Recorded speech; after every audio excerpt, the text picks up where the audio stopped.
And hello everyone, how are we today? Hello. M2 and I are at the physical table today. Woo! I am seated in the house of God. Yes. So, please bear with us. I've hopefully prepared everything correctly and have captured any audio issues before they turn up, but as always, whenever we play live and in person, something seems to go wrong, so let us just be prepared for that. So,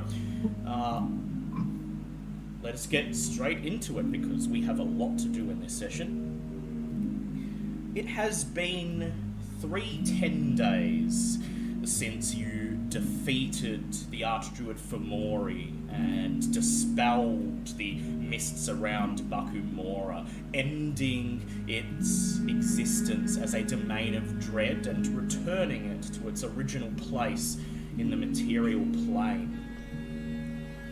In this time, you have all stayed behind in Bakumora to assist the people of this broken land, to help them rebuild. And in one short month, considerable progress has been made.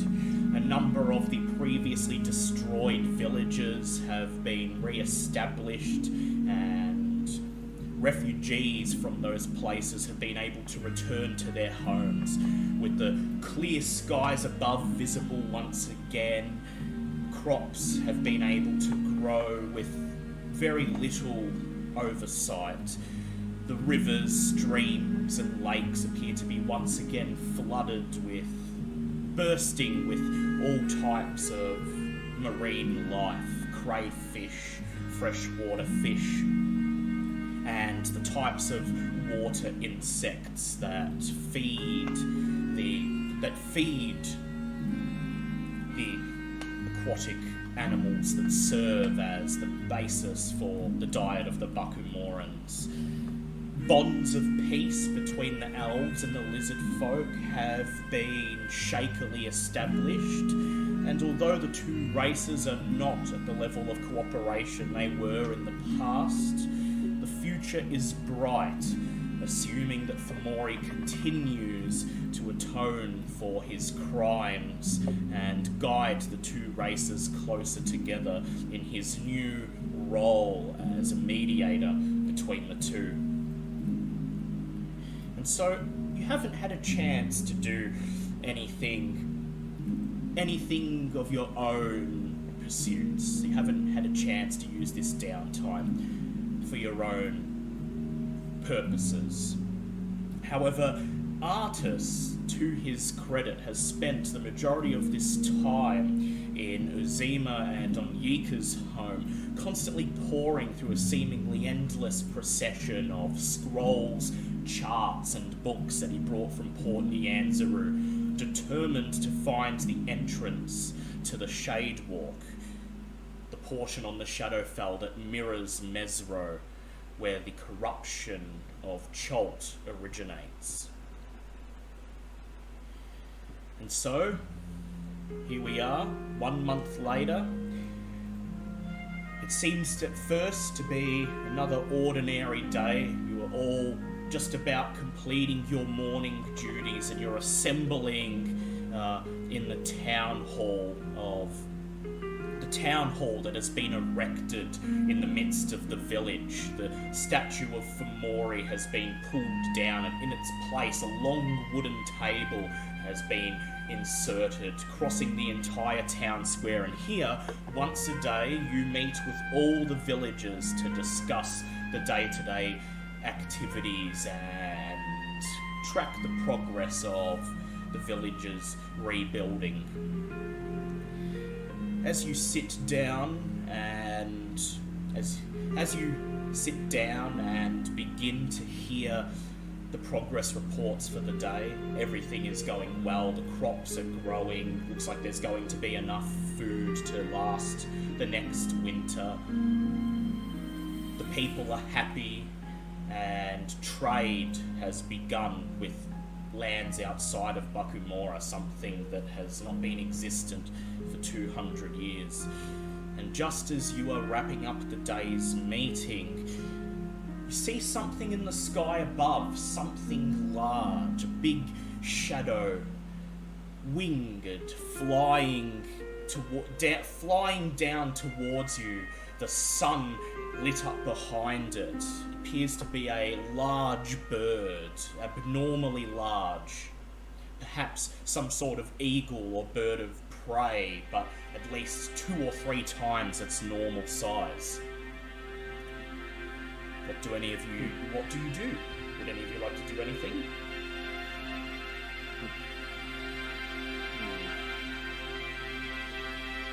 I'm just gonna watch it. Just watch it, yep.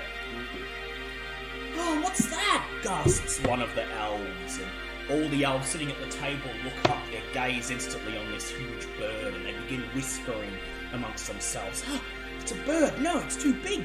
There's nothing like it here. What could that be? The bird makes its way further down until it swoops down out of the sky and into full view, flapping its wings as it hovers above the long wooden table. Bulb and Zinhorn, you instantly recognize it as a dire eagle. Oh! The eagles are coming! Eagle at least 3 times the size of a normal member of its species, and as it scans the area with its stern eyes, it notices Zinhorn and begins to dive down straight towards him at lightning speed. All of the elves gasp. Zinhorn, do you do anything? No. The eagle dives down towards you, its talons extended, almost looking as if it's going to attack, but it does not. It reaches the edge of the table and clamps its talons into the wood, standing firm using the edge of the table as a perch, and then looking at you, it ruffles its brown plumage, opens its beak, and a female voice that you instantly recognize as Messica begins to speak. Zinhorn, Bulb, Lady Alessander. You notice as she moves on in the background, you just hear Sir Lucian clear his throat loudly. She says, each day, as I meditate in the Druid Grove, more of my memories return. Almost nightly I am granted visions from Ubtao. I think I know how to make entry to the Shadowfell, to the place where Mezro is locked away. The visions tell me I must leave immediately, but do not fear. There are some who would help you catch up with me. I ask that you meet with Zoshala of the Obanashi clan in the Temple of the Rising Sun. Before the Daijobi Senga, she has seen the same visions as I and will be able to provide guidance for you. I leave immediately. There is a sense of urgency to my visions and my memories, and I know that I cannot waste any more time. I know it will be dangerous for me to leave alone, but I have to do this. Hopefully, you will catch up with me soon, and at the final destination, we shall join together once more. The eagle just stares silently, and then it opens its beak once again, and Messica simply says, "Good luck. Ubtao be with you." And then the eagle looks at you, Zinhorn, and holds out one of its talons as if expecting payment.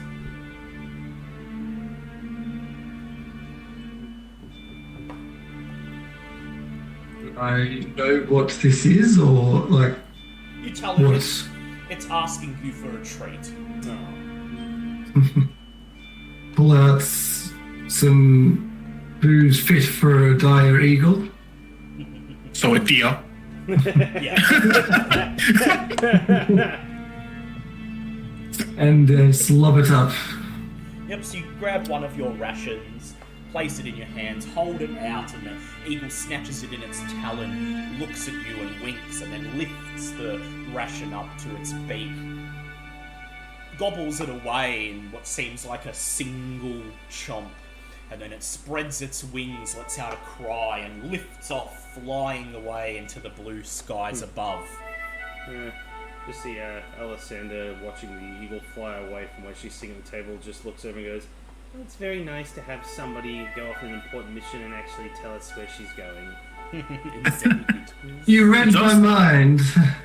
It's also very nice for us to be greeted before the Lady Alessander. No offense, Bobbit. None taken. Beside you, Artus, who until now has had his face in a book, just looks up and he nervously giggles and he says, "Well, I suppose we should make haste to the Temple of the Rising Sun then. Messica is a capable warrior, but she will need your help, and this time I will accompany you. I feel we are nearing the end of our quest, and the power of the Ring of Winter may be required."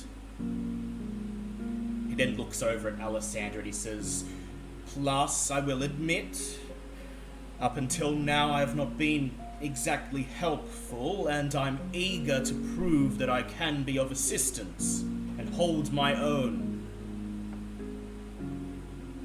Alessander's not even going to acknowledge him and just look over the bulb going, "You wouldn't happen to have speak with travel via plants lined up, would you?"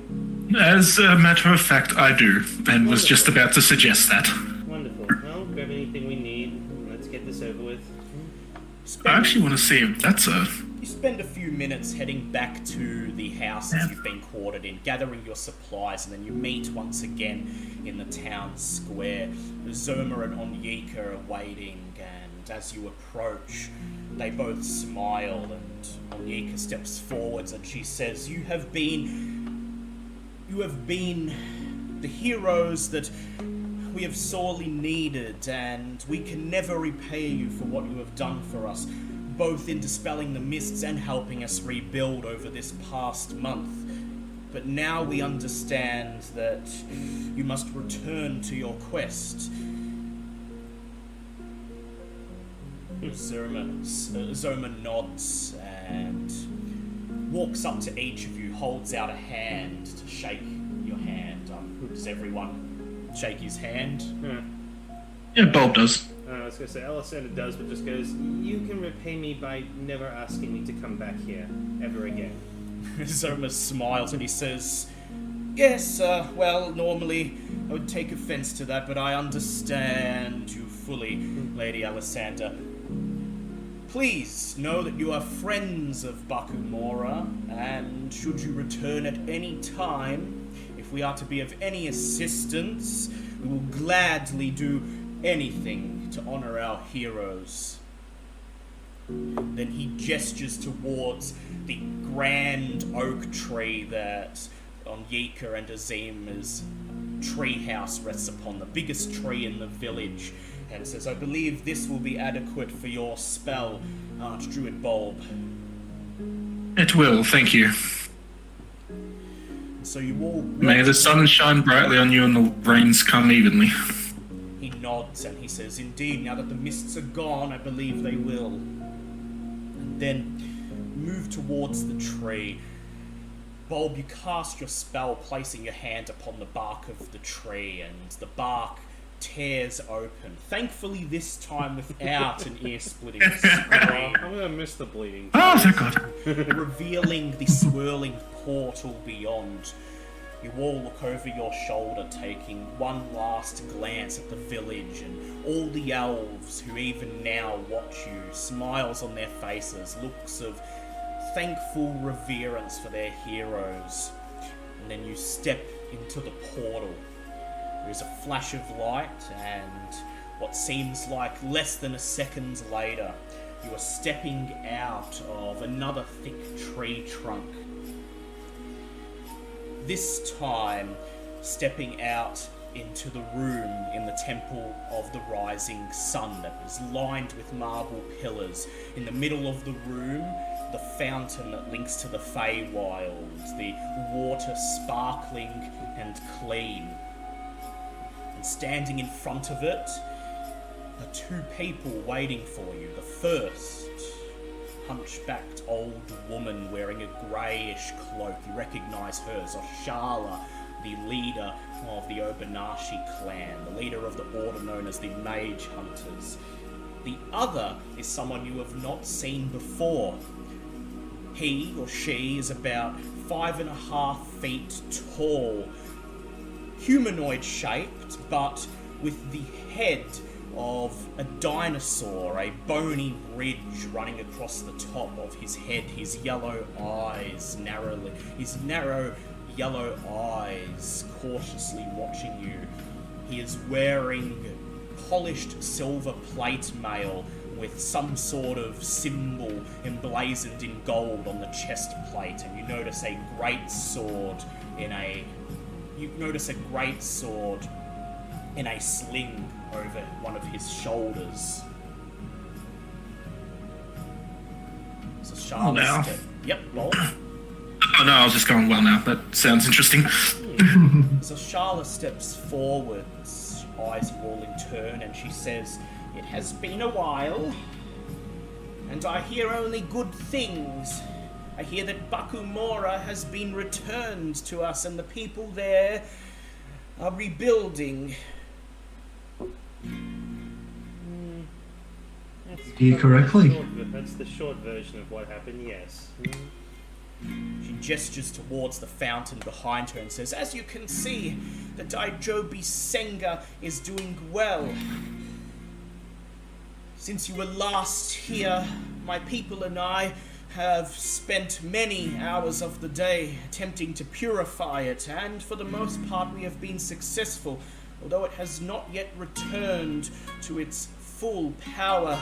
The majority of the corruption has been cleared away, and once again the Daijobi Senga is breathing life into the surrounding jungle."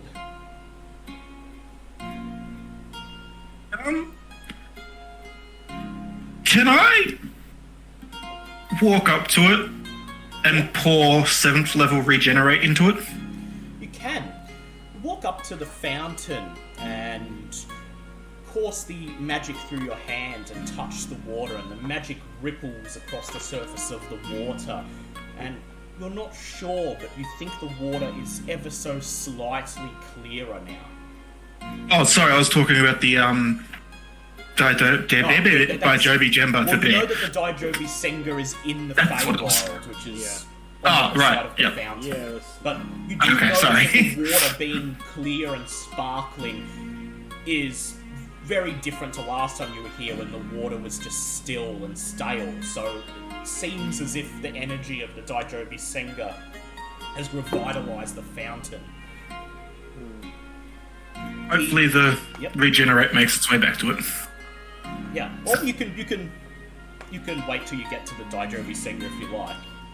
Oh, Do you want to take it back, or? I didn't know that we were going. Like, I didn't realize we were going to actually go to the Daijobi Senga. Before we start doing things. Well, your magic surges into the fountain, ripples across the water, and then disappears. The water looks slightly clearer, but you see no discernible difference. But you notice that the air around the fountain is cooler, cleaner, and tastier as you breathe it in. So your spell has done something. So Charla smiles and she says, "We have been doing that every day since you restored it. Every little bit helps, and given time, it will soon be back to its full power." Beside her, the dinosaur man still silently watches you. He takes this opportunity to step forward. You hear his armor rattle. It reminds you of Sir Lucian when he's running in the midst of combat.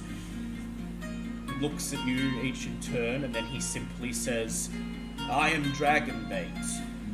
It is nice to make your acquaintance." He then looks over at Artus and he says, "And from what I hear, Artus, you have not been particularly useful in aiding with the quests. Hopefully I will make a difference and put an end to that." Oh, Alessandra just smiles and goes, "Oh, we're going to get along just fine." Also, did you say his name was Dragonbait? Yes. Wow. That's awesome. That's both ominous and awesome at the same time.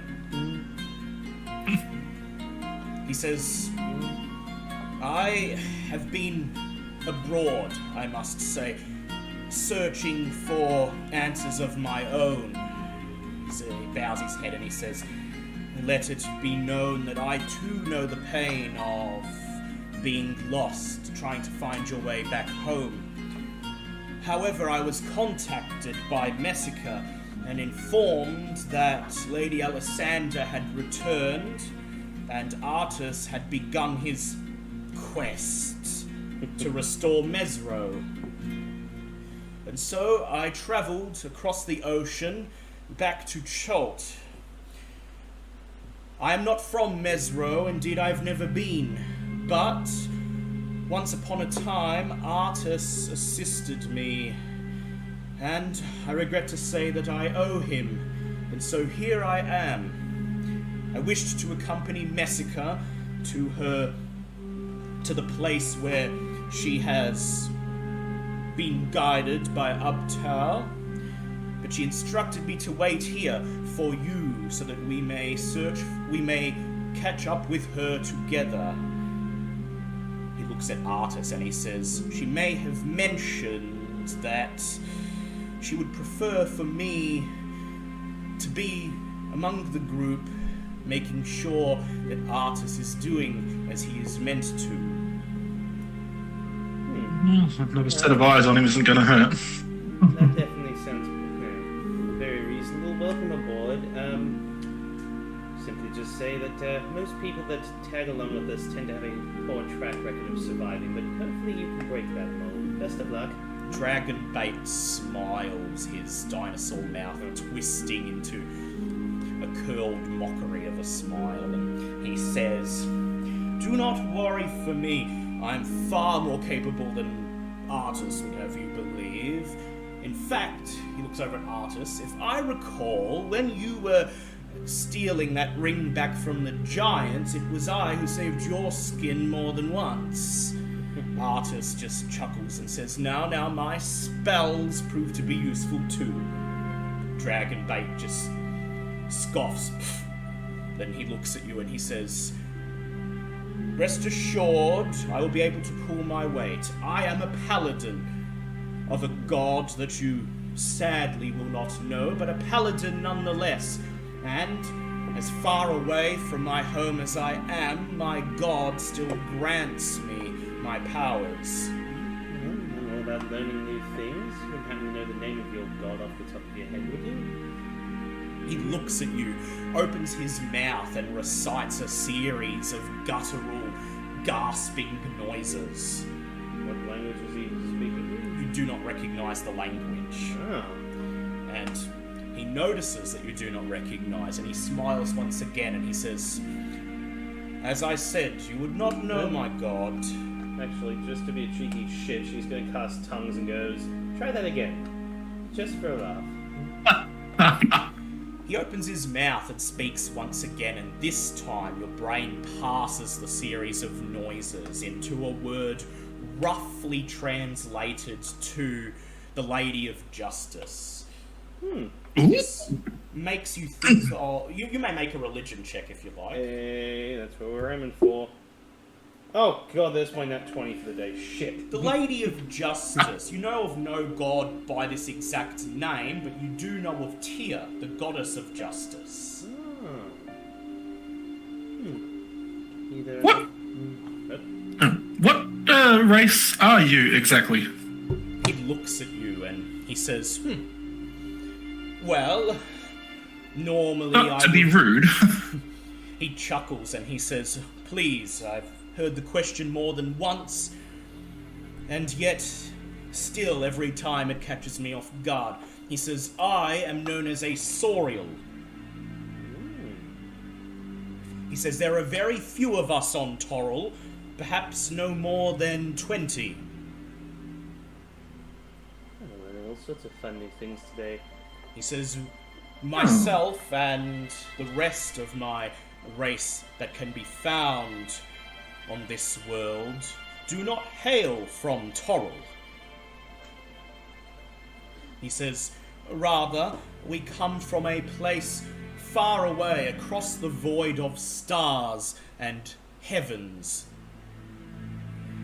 During the time of Ras Nasi, an evil spell was cast that transported a number of my race from their world to here to serve as mindless shock troopers.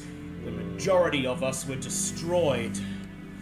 Only a few of us had the mercy of being freed from our bonds and having our free will returned to us. And ever since then, I have pledged myself to finding a way to return myself and my race to our home. Wait, how old are you? He says, by the reckonings of this planet, I am, carrying this, take that back, no, and then that would, yes, when I arrived, 651. He says, however, by the standards of my own world, which circles its sun much slower, I am but 29. Huh. Well, either way, good job. I would, if you have time and don't wish to judge me immediately for who or what I am, unlike some people, I'd be more than happy to hear more about this Lady of Justice of yours. He says, yes, the Lady of Justice in your language, one of the gods of my world. I believe here the equivalent would be Tyr. They are not the same god, at least I do not believe they are. And yet, all the time I've been in Toril, when I have prayed to the Lady of Justice, it has been Tyr who has answered my prayers and who grants my powers. Definitely sound capable, given that much.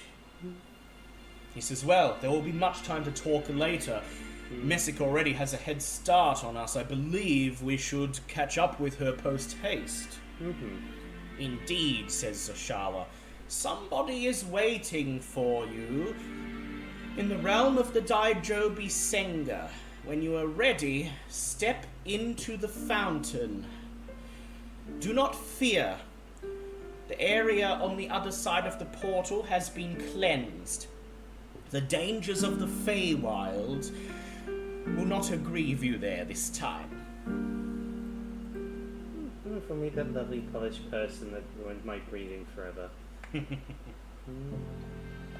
But basically, the person on the other side has blinked the entire time they've been waiting for us. Yeah, they have.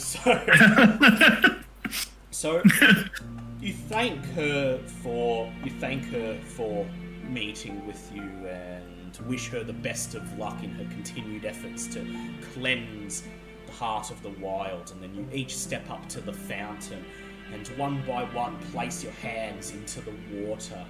The cold water seems to grip your skin, pulling you further into the fountain. You do not resist. You give in, and soon you are swallowed by a flood of light, artisan dragon bait beside you. Nice. You emerge from the crystal clear pool of water, though you remain completely dry. Before you is a large green field spanning 100 feet. Lush vegetation covers much of the ground, surrounded by a golden mist that sheds light over the entire area. In the center of the field, a great tree stands dressed in leaves bearing the colors of all seasons. A faint golden glow emerges from the trunk of the tree. You recognize that this is the tree that once held the Daijobi Senga, now restored to its original form. An iridescent serpent with the face of an old woman stands before the tree, her eyes piercing you to the soul. Welcome, she speaks in a deep echoed voice. This sacred place is again whole due to your actions. However, there is still much to be done, lest the spread of corruption consume all of Chult and bring about the dark destiny of the one who stands among you. At that point, you just see Alessander, his eyes just narrow. Alessander, there is a reason your eyes should narrow, as you instantly recognize this serpent. It is the guardian Naga, Saja Nbaza, who, the last time you met, you struck down at the top of the ziggurat in the Chultan Oh, jungle. that's her. Oh, yeah. Literally, just any form of display or pleasantry just goes like, oh, it's you again. Wonderful. Nice to see you. No hard feelings about the whole beating you to death, and I'm guessing you're going to go back to that whole R word again. I should probably warn you, sort of a trigger at the moment. Might not want to use it too much. She just looks at you, she narrows her eyes, and she says, "Indeed, we did not part last time on the best of terms, but it appears I was wrong. The soul of Rasnasi within you, not guiding you down the path I thought it would. It is still there, but perhaps it is the last shred of goodness within Rasnasi, rather than a shard of his evil. I must say, hearing what you have done, seeing that you have restored life to the Daijobi Senga here, I am willing to give you the benefit of the doubt and tell you how to bring about your destiny as a chosen of Ubtao and one of the heirs of Mezro." Best of terms? The last time we spoke, you told my other half that we were walking a path that would have God ignore us. That's not exactly the best of terms, but you know what? Fine. I'm not doing this today. You know what, Bobbit, you take over for a moment. I'm not interested in this anymore. "Indeed," Sergeant Barza says, "and I was wrong. It happens to the best of us. I may be the guardian Naga, but even I make mistakes. And in this case, I am glad to be wrong, for you have done much good in Chult, even though you have also done much harm." He says, "But you have the chance to redeem yourself here. The warrior Messica has already gone ahead. Ubtao guided her with his visions, and I now impart them to you. Before I begin, are there any questions you may have for me?" So Bobbit just raises her hand and goes, "Yeah, can I get that part about you being wrong in writing? I have several people Bobbit wishes to see." She just looks at you. No. You would. No. Sorry. Bit much. At least say it again and just looks over at Artis. Just to be sure. You hear a strange thing, an immortal Naga sighing in exasperation, and she says, "Bobbert, you are the piece of Rasnasi that I least expected to find, the last shred of his humanity and goodness, and I was wrong. Thank you. Now," she says, "I have a story to tell you. It is important that you listen carefully, for within this story are directions that will guide you to your final destiny. When this world was young, the gods and the primordials fought for dominance. This age came to a sudden stop when the primordial known as Dendar the Night Serpent took the sun out of the sky. Eventually, the elder gods won the fight when the primordials were betrayed by one of their own, Ubtao, the Deceiver. Oh. Ubtao made an agreement with the rest of the gods to guard the Chultan continent and to wait for the day when Dendar the Night Serpent would re-emerge in Toril to end the world. As reward for his service, the other deities granted him sole control over Chult and agreed to leave his lands alone and never to spread their own religions there. I still remember when the first humans were brought to Chult by Ubtao. They came from a far-off land to the west, brought by powerful celestials known today as the Kuatl.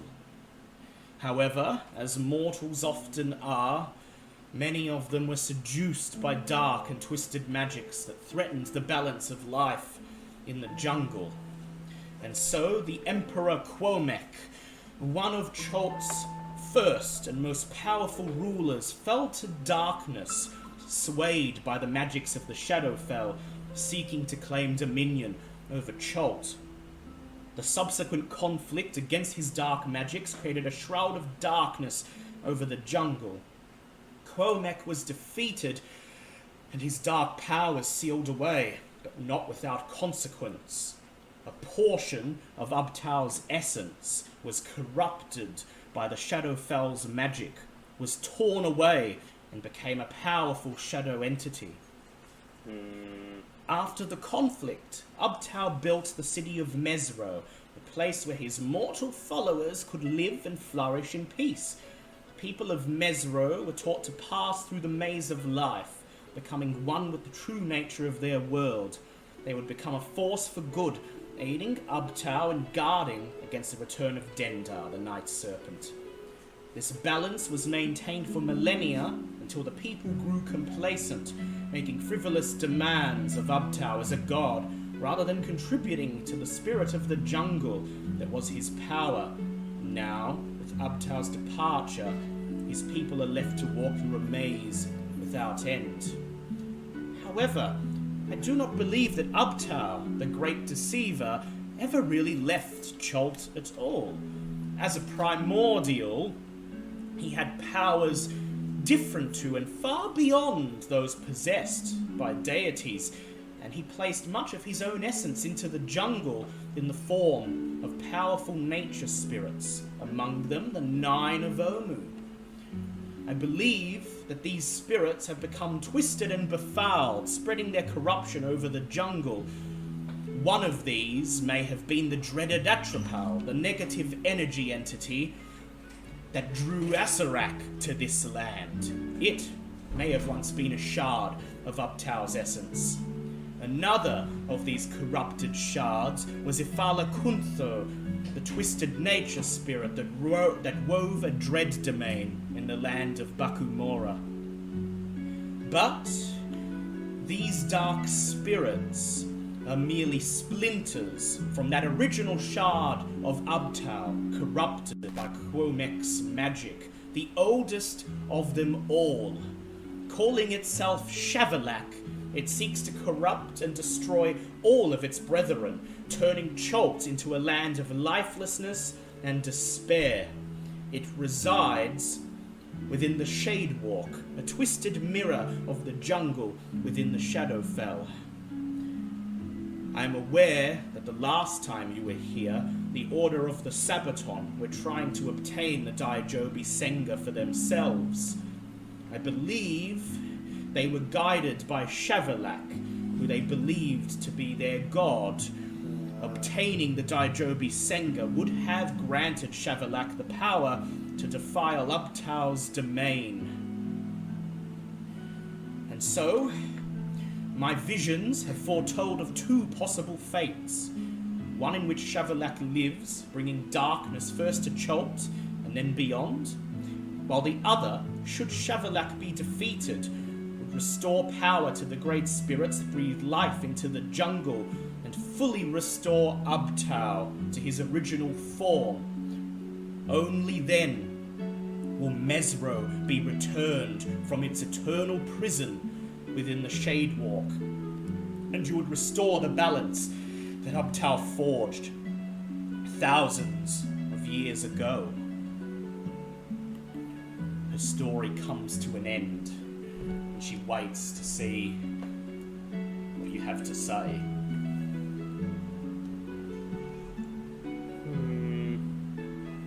On one hand, really liking the part where Ubtao's known as the Deceiver, because, all of a sudden doesn't seem so holy and above all. Secondly, this Shavalak person, they wouldn't happen to have a thing for dragons now, would they? She looks at you and says, "Indeed. Ubtao is the father of dinosaurs. Shavalak, being a corruption of Ubtao, favors dragons." Did we already beat up Shavalak? We beat up the one that she mentioned before Shavalak. Kuntho. Ah. Was that the She one? nods and says, "Indeed, however, Ifalakuntho was an aspect of Shavalak, a minor aspect, but one nonetheless. Indeed, you have already fought, tangled with this entity, and so that makes you the right people to put an end to Shavalak's machinations once and for all." Lovely. That was a minor aspect of him. Hey. Oh, fuck. That means we didn't kill him at all. Hooray! Personal stakes. Smashed by Keeper. Artus looks at her and he says, "Well, I was correct then. Mezro lies within the Shade Walk. I've been trying to find a way to open it. I figure if I head to the ruins of Mezro and use the magic of the Ring of Winter, I would be able to open a path into the Shade Walk." The Guardian Naga shakes her head and says, "Indeed, perhaps that would have worked 200 years ago when the corruption of Chult had not reached its worst yet. If you were to do that now, all you would accomplish is letting a flood of Shavalak's darkness through into the material plane. No, in order to enter the Shadowfell, the portal must be opened at 2 points. This would maintain the balance and allow you to quickly enter before the darkness breaks through the barrier. One of these portals is within the ruins of Mezro, of course, but the other lies at the top of Quomek's pyramid, his tomb, located within the ruins of his capital of Moratal." As she says this name, I would like each of you to make a history check. History. Oh, I'm trained in that. Holy shit. Yes, I probably should be. That's a 5. 13. 13. No, sorry, 23. 23. Agreed. 13. 12. So, Bulb, you are the only one aware of this who's heard this name before. In your work establishing the Emerald Enclave, you decided to try and learn of some of the lost settlements of Chult. Perhaps they could be found, rebuilt, and contact made with anyone still living there. And among them, you read the name Moratal, the oldest city on Chult. However, as far as you were aware, it is nothing more than a myth. It is not on any maps, and none of the texts you read gave any hint as to where this city was. Speaking of it rather as some sort of legendary, mythical place, something from the old tales and nothing more. Oh good, they're looking for the jungle equivalent of frickin' Atlantis. Yes. Sarja Basin looks at you, seeing the puzzlement on your face, and she says, "Due to Quomek's dark magic, when he was defeated, Ubtao deemed that nobody should know where he lay lest his magic pass into the wrong hands, and so he wove a curtain of illusion over the city, disguising it. The only ones who were able to find it are Ubtao's servants, the Kuatl." Where do we find those? She says, "I will send you to them momentarily." She says, "But you will need this." She slithers over to the trunk of the tree behind her and sticks one of her arms into a groove on the front of the trunk, and she produces a large gold coin with an image of a maze carved into it. You recognize it. This is the corrupted coin that served as the Lich Kalati's phylactery, the coin that holds the essence of the Daijobi Senga. She hands it to Bulb, and she says, "You will need this. It is a golden toe mine. It once belonged to Lord Quomek himself, it serves as the basis of the Daijobi Senga. If you are to enter Chromex's tomb, you will need this. It should allow you past the wards that Ubtao established around the pyramid and unlock the tomb itself. She turns to Artus and she says, you will go to the ruins of Mezro, and just as you intended, open the portal from there. Meanwhile, Bulbasaur, Zinhorn, Sir Lucian, and Alessander will travel to Moratal and open the portal at the top of Chromex's pyramid. Then you will enter the Shade Walk and defeat Shavalak, and the quest will draw to a close. The balance of Chult will be restored, and Mezro shall return to the material plane. She smiles. Is there anything you'd like to say to her? Any questions you want to ask? I mean, when you put it that way, in such a matter of fact of speaking, it sounds really simple. It's about the fact that we're crossing into a different plane of existence, fighting a corrupted essence of what is now considered to be a god, and all of that, considering it nearly destroyed us. Just a minor aspect of it nearly destroyed us before. But, any other questions? Does Shavalak's dark energy bleed out into Chult from any specific point? She looks at you and she says, I believe if there was an origin point, it would be the ruins of Mezro. After all, that is where the Shadewalk resides on the Shadowfell. But no, it appears that Shavalak acts through the spirits of the jungle himself. The Shadowfell magic has corrupted them, and the jungle itself has become an extension of his influence, slowly corrupting the jungle and all who live within it over time. Is there an area of the jungle that got corrupted first? She says, most likely the area around Mezro, and indeed, when you think back, you recall you encountered demons and undead in greater numbers around the city of Mezro. If we were to get in contact with the Druid Groves, the fledgling Druid Grove in Port Nienzu and possibly the Druid Grove in Waterdeep, if we got high-ranking druids to come to Mezro and start a ritual to, give life and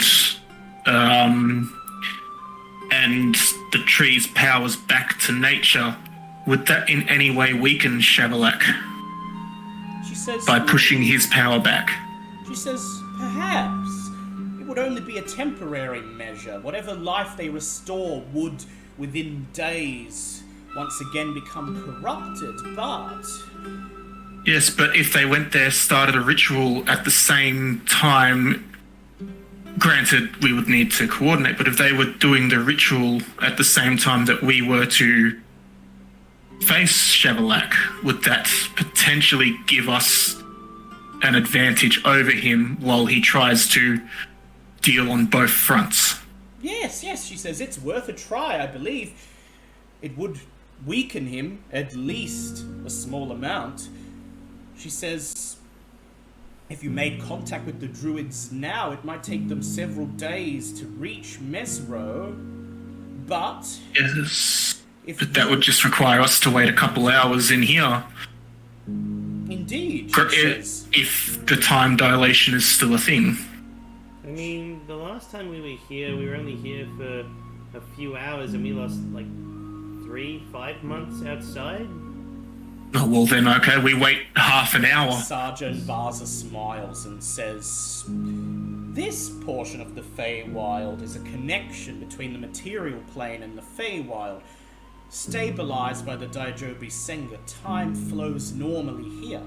But She says, if you could contact your druids and they begin the journey immediately, by the time you open the portal to the Shadewalk and, well, once you've entered the portal, you will still need to cross the jungle in the Shadowfell to reach the location of where Mezro lies on this plane, and that would take at least several days.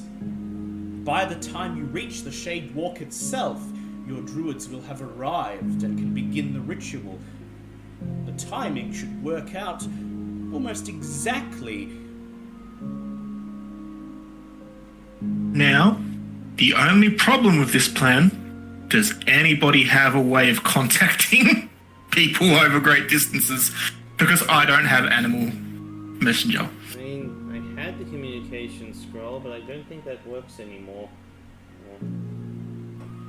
Sarja says, your name and title and deeds command a lot of respect among the Obanashi clan, Archdruid Bulb.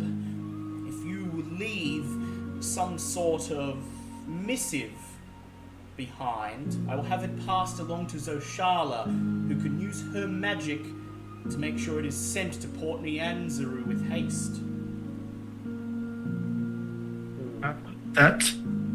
Yes, that should work perfectly. Bulb, I'd like you to make a persuasion check with advantage, please. Yeah, what's my first roll? Come on, new dice. Well, okay, so I physically cannot do worse than what I just rolled. Okay. Alright, And my second roll was a 13. 13, DC was 12, that is good. Oh, thank God. So you reach into your cloak, pull out a scrap of parchment and write down your plans, requesting aid from some of the druids in Port Nianzaru, and if possible, if Melanor Fellbranch in Waterdeep can be contacted to send some druids of his own, and then you sign it with your name and Emerald Enclave insignia. You roll it up, tie it with a red ribbon, and hand it to the Naga. She says, I will ensure Zoshala has this sent the moment you leave. Now, Thank you. I believe there is no time to waste. Are you ready to leave? Is there anything that must be done? Please know that once you leave this place, there will be no turning back. Did she mention where Morphal actually is? Because all she said is that the Coatl will take you there. okay, well, we got that much at least. Well, I'm pretty much ready, except that I, wasted a 7... Well, I don't know if I wasted it, you know. No, you did. But I've used a 7th level and a I've 6th level spell actually slot. made note of that, because that... Oh, awesome. Yeah. Do you know a lot about Denda, by any chance? This snake lady? Dendar the Night Serpent? Yes. One of the primordials, Ubtao's broodmate. Mm-hmm. Okay, because Bob just fished through her pockets and pulls out the odd potion that she found at the last place we visited. And found this. I can't remember what the name place was. The Potion of Invulnerability. Oh, the potion it was the in Bakumora. With a note with it saying that it basically grants invulnerability, but also brings one closer to Dendar. She peers at it, and then she says, yes, as you know, the UNT worship Dendar the Night Serpent, consider themselves his children, and they prepare the world for his eventual return. This potion will not make you closer to Dendar, at least not in the sense you are expecting. Rather, this potion will cause one who drinks it to become a UNT, or, she looks at you, in the case of one who is already a UNT, to advance their transformation into a fuller-blooded member of the species. Well, Not gonna lie, I kinda wanna see a Furbolg UNT. yeah. Good lord. Out of game, obviously. that in mind. Now, she says, I will use the magic of the Daijobi Senga to send you to the meeting place with the Kawatl, provided you give them no reason to suspect you mean harm to the jungle.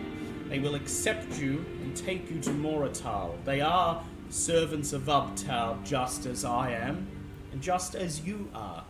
I'm going to be honest, if we manage to convince them that we do mean harm, Zinhorn and I aren't doing our jobs properly. Yeah. I mean, Bobbitt's not promising anything. People seem to just naturally have issues with her on sight, but... Try. Also, out of game, Yep.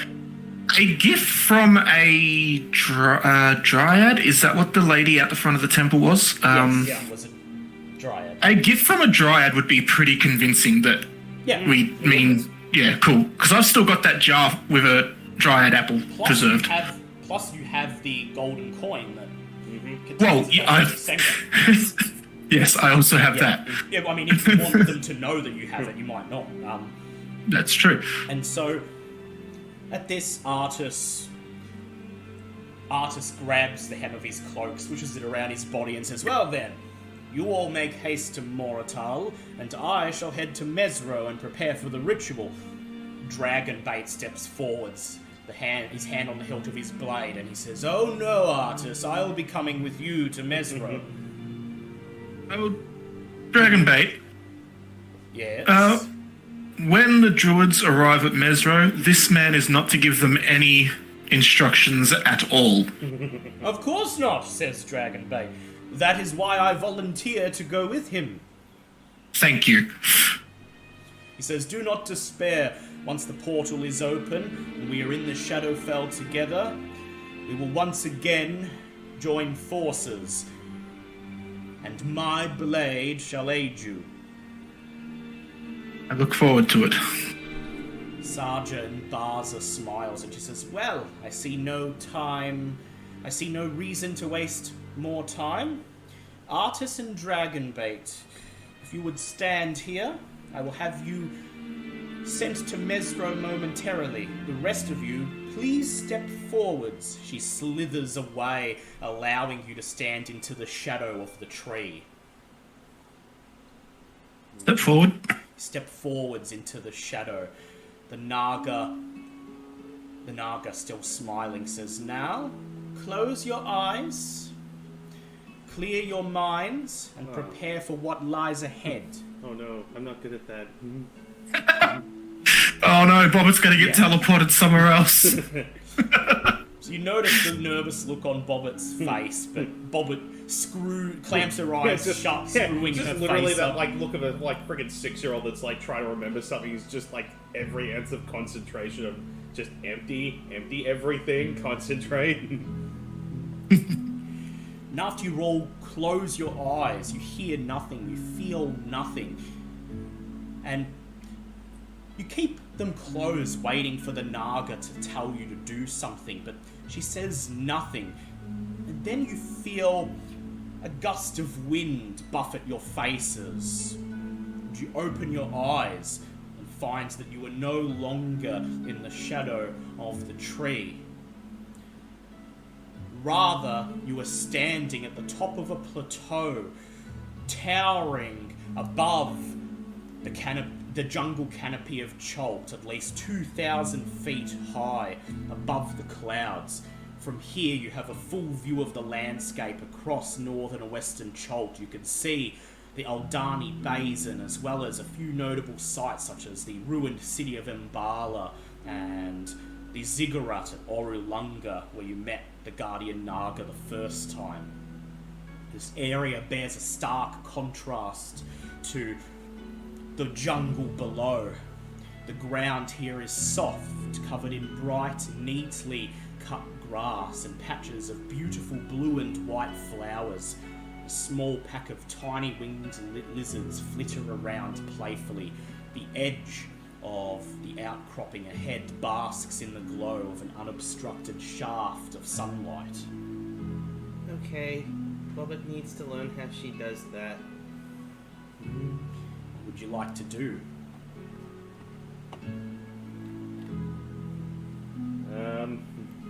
Could I make a perception check to see if anything knows that we're here? You can go ahead and make a perception check. While he's looking around and getting bearings, Bill would like to go over and get Zinhorn for a second. Yep. 17. 17. So, Bulb, you look around and the only life here that appears to be aware of your presence is the small, flittering winged lizards. You notice that they play among the flowers, but they mysteriously, for some reason, seem to avoid the shaft of sunlight that bathes the edge of the outcropping. Okay, well, can I do like a nature check to see if these lizards... You can. To see if I know what these lizards are and if they are sensitive to sunlight? You can. Oh, fuck. It's a 10. So you recognise them... The good thing this is a very low DC. You recognise them as a relatively ordinary species of Chult winged lizards. They used to be very common, but have become sadly endangered, and seeing this many all together is a rare sight. Rather, you know that they do not fear the sunlight, rather they love nothing more than bathing in the sun. Huh? Does that explain why they're avoiding it now, or...? No, in fact, they shouldn't be avoiding it. There must be something causing them to. Okay, well, while I'm noticing this, and while Zinhorn and Bobbit get their interaction out of the way, I'm just going to use Druidcraft to make these flowers drop seed. No, flowers don't drop seed. Pollinate. Yeah, is there a way that I could store these so that I could start growing them in the Druid Grove? Just pick some and put them in your... Okay, I'm going to wait until we meet the guardians of this grove before I start picking flowers. Yep. So I'm just watching the lizards trying to figure out why they're avoiding the sun, and I'll be right back while Bobbit and Zinhorn do their thing. See Sir Lucian nervously eyeing the winged lizards, his hand on the hilt of his sword. Bobbit, you take Zinhorn aside, what do you do? Bobbit sort of just looks and goes, things are probably going to get pretty crazy soon, so I probably won't get a chance to say this properly, but I wanted to thank you for standing up for me with the whole artist thing. You guys are like the only people that don't immediately judge me for who I was. I appreciate that. So, thanks, I guess. My dear friend, we have been through quite a lot, but things have not always been smooth. No. But No. we were able to work things out, and I stand by those who I call a true friend. Oh, speaking of which, I have, well, it's sort of a present, I guess, not much to it, but, see her reach up to her neck and pull off the, necklace of fireballs that she usually has, and it's only got 2 beads hanging from it. It's like, there's not many left on them, but you seem to be enjoying them as much as I do, so I want you to have this. Are you sure? You do like your fireballs. At that point, you just see any nervousness she had in the situation just melt away. There's just a cheeky grin going, it's nice of you to say, but let's just say I don't need it anymore. As she says this, the wind around the plateau seems to pick up its pace, whipping her hair around you and whipping her hair around her and adding an air of the sinister to this comment. Huh. Weird. That happens a lot around me. Oh well. I'm to go see if I can catch any of those lizards. So you want to catch a Don't lizard? run off too far now. I know. Does anyone want to examine the shaft of sunlight? I mean, I don't have much in the way of nature, so actually, I got +4, but it's not really something. You've got more nature than what I've got. Really?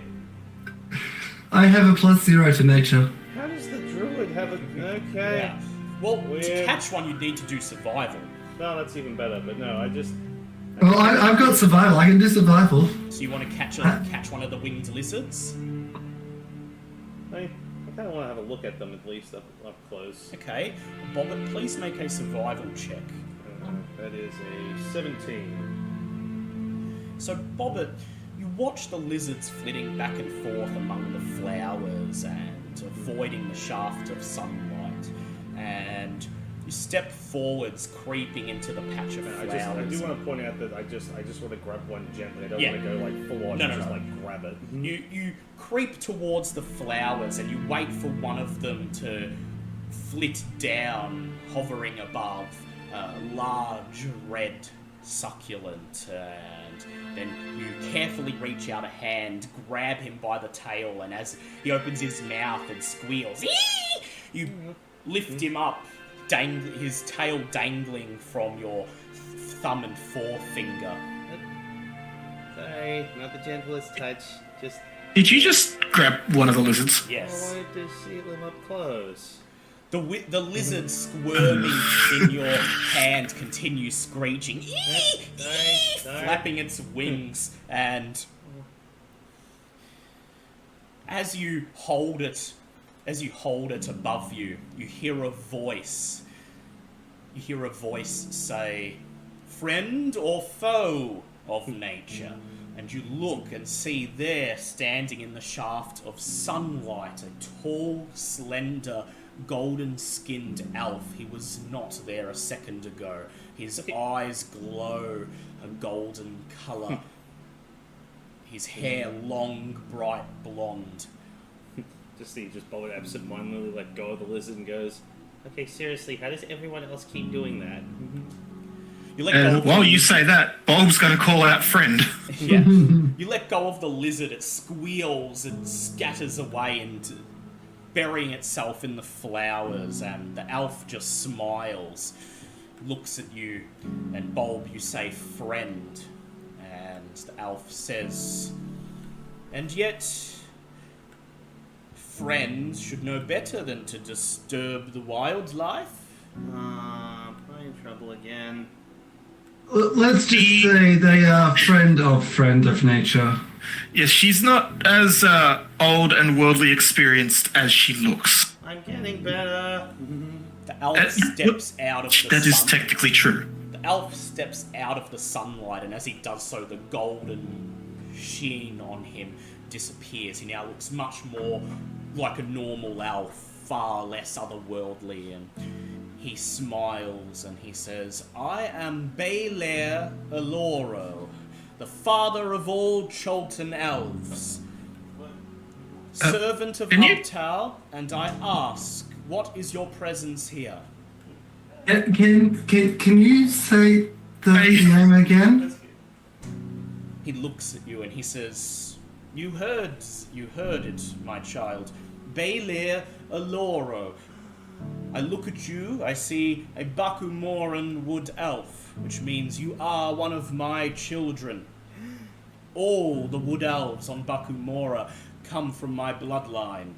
I have been here since the first settlers arrived on this continent. I was brought here by Ubtao himself.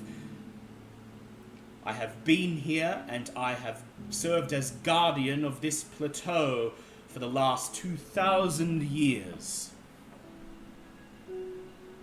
Wow. Yay, family What, reunion. what was his original question? Sorry, I, as a person, got distracted with trying to write out his name. Yeah. His question was, what is your purpose here? Seek the Holy Grail? Sorry. We are here to help open the portal that will allow us to beat Shavalak so that we may restore Ubtao to Chult. Please make a persuade check, Bulb. Oh, fuck everything. Talking. With advantage, because he can Thank you. sense your love of nature. Yeah, That's much better. That is an 18. Baelier nods, and he says, well then, the time has come. The Storm Reavers of Ubtao shall take you to Quomek's pyramid, and there you shall meet your destiny. Oh, so that's not us. Aw, it sounds like such a cool title to have. I warn you, the path is treacherous, guarded by spirits both ancient and evil. Of course.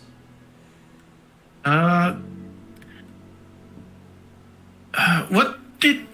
Fuck. I did take notes, but this is what I wrote down when I was given the golden Tomine. Belong to Quomek, key to bypass traps and unlock the tome. Was that correct? Yes. Does that include these evil spirits? Perhaps. Okay. Yeah. Okay. No, sorry, I just wanted to make sure that I got the notes correct, because, you know, we had a big lore dump there and I tried to take notes. Yeah, no, same here. I got like about 5 things out of that whole dump, but it's still fun to listen. But Oh, yeah, either way, definitely. Like, you know, it's funny, all these different things that keep being brought up, all this ancient evil.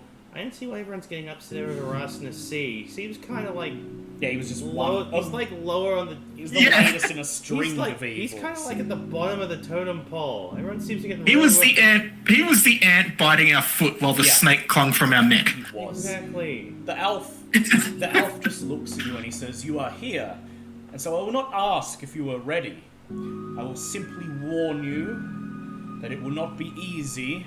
It will perhaps be the hardest thing you have faced yet. But if anyone can succeed, I feel within you the resolve. Perhaps you can."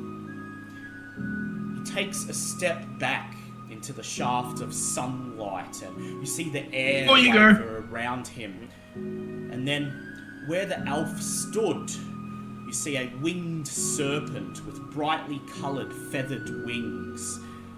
And as he flaps his wings, more of these winged serpents descend upon the plateau from the shaft of sunlight. The winged serpents gather near the shaft, coordinated in a beautiful hypnotic dance.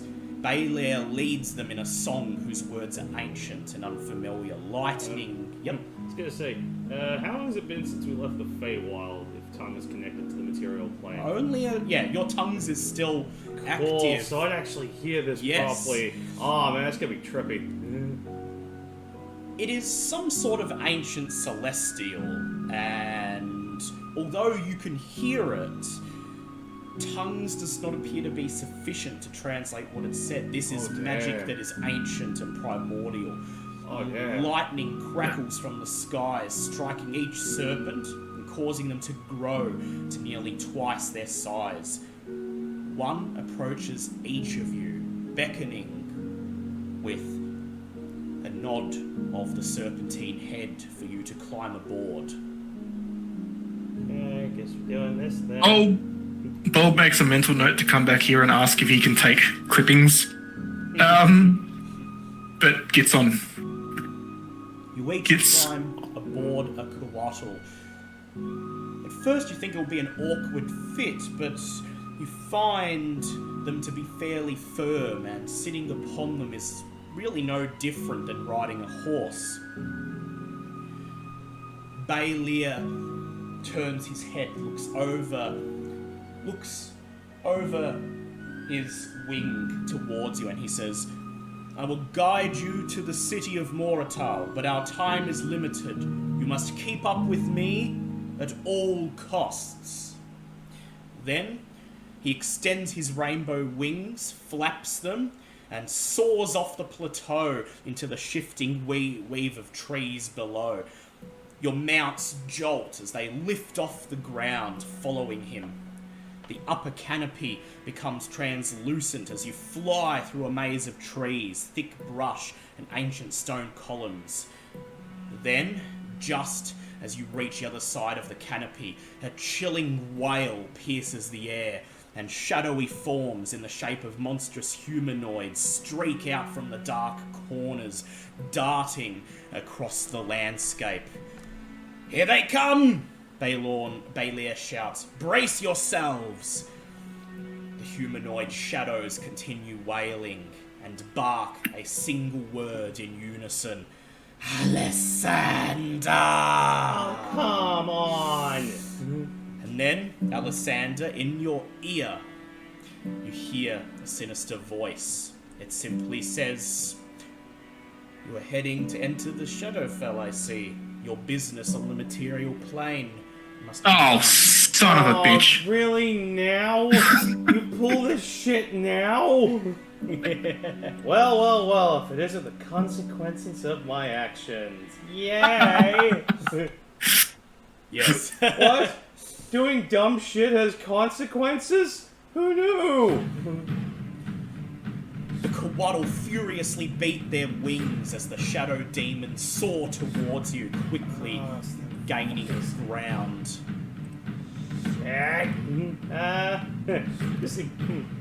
So are we like next to each other and whatnot? Yeah, you're all like flying pretty much parallel. And I'm the only one that heard them speak, right? Yes.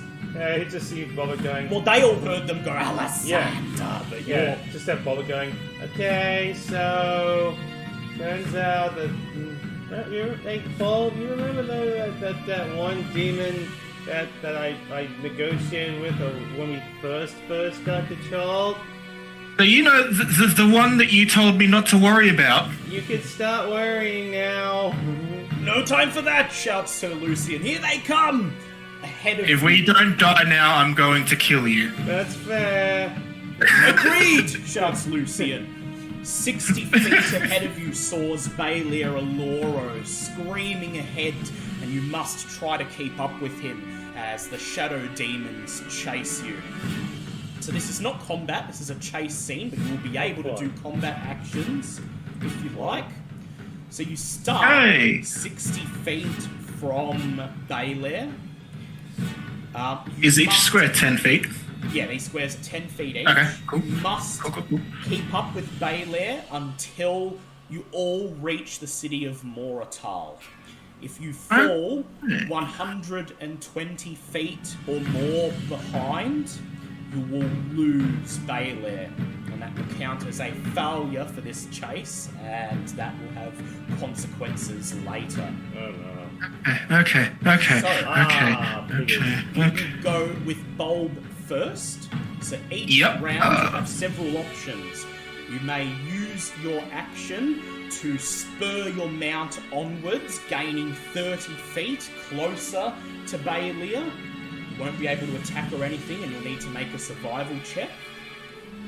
You may also attempt to attack a shadow demon, stopping it from gaining on you, or stopping it from gaining on you, making it harder for you to be attacked. Or if there's anything else you can think of that you would like to do, you may do that. Okay. 2 sec. I'm literally just looking up a spell and creatures. I love that you wait until the exact moment where it's the most important thing to do, and then go, "Hey, remember that dumb thing you did like 50 fucking sessions ago?"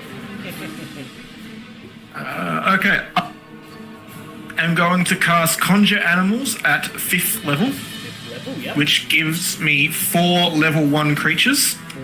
And I'm going to summon 4 giant eagles and send 1 eagle to each demon to try and buffet them so that they don't get any movement this round. The shadow demons appear to be keeping pace with you, and they can move slightly faster than the Kawaddle, but as the giant eagles caw and shriek and swirl and start flying around pecking at the shadow demons find themselves obstructed, and they will attack with disadvantage. That's better than nothing. So the first shadow demon zooms towards you, Bowl, and holds out a hand that ends in barbed claws and tries to attack you to pull you off your mount. However, he will be rolling with disadvantage. Didn't activate my shield. Damn. So that is a 21 with disadvantage. Oh, Lucky it was bitch. a disadvantage because it was a nat 20 on the first roll. Yeah. Yeah, that hits. So, Bold, you take 11 points of psychic damage. Oh, and you shit. must make a strength save, please. Oh, fuck. Oh dear. That's decent. That's a 16. 16. You take damage, but you manage to spur your mount onwards, not losing any distance between you and Balia. Keeping pace with your guide. Please roll a d20 at the end of your round. 15. 15. No complications. We move on to Zinhorn. What would you like to do, Zinhorn? What is our current flying speed? 60 feet per round. Okay. However, you can spur your mount onwards to make it move an extra 30 feet. However, that will use up your turn. Can I just get clarification? Yep. Because it doesn't with wind walk. Yep. Oh, never mind. I found it out. And each round is a normal combat round, is it? Well, yes, except Of it's 6 seconds. There's no initiative. This is just Yeah, but there's Essentially, there's still yeah. still 6 seconds per 6 round. seconds, exactly, yes. Okay, never mind. That's not going to work. Also, keep in mind that if you are not riding one of the Kawaddle, you won't be able to pierce the curtain of illusion and get to your destination. Right. In that case, so we've got eagles attacking each demon at the moment, don't we? Disadvantage for the length of the spell. I just realised I need to roll a Constitution save to do my concentration, but that's fine. You may directly attack one of the shadow demons if you want. Going to. I'm going to spur mine on for this round whilst the eagles are doing their thing. Make a survival check. That is a 26. 26. You spur your winged steed onwards, circling through the air, dodging a tree as the jungle speeds past below you and move 30 feet closer to your guide. Please roll a d20. That is an 11. An 11. No complication. Oh, good. We like no complications. So at the end of your turn, one of the shadow demons tries to chase after you, but can't quite reach you, as you are 30 feet ahead. It is Bobbitt's turn. I'll be right back. I was really hoping that Shadow didn't come too slow, but because I have no idea how to slow them down further, but... dear. So, do we still move if we attack? Well, if you attack, it's presumed your mount is still doing its 60 feet and keeping pace with everyone else, yeah. Okay. But you will not gain any ground unless you spur it ahead.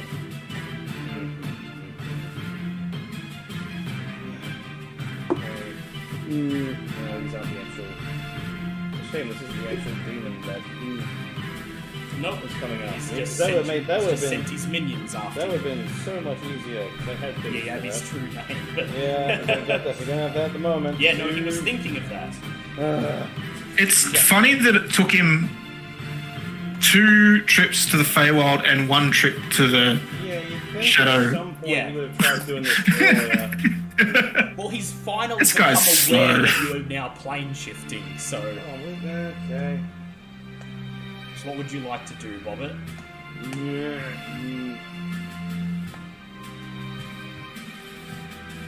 See, I want to spur myself on, but I also don't want to leave Lucian and Bolt being stuck with like 2 each. So you can attack one if you like. Yeah.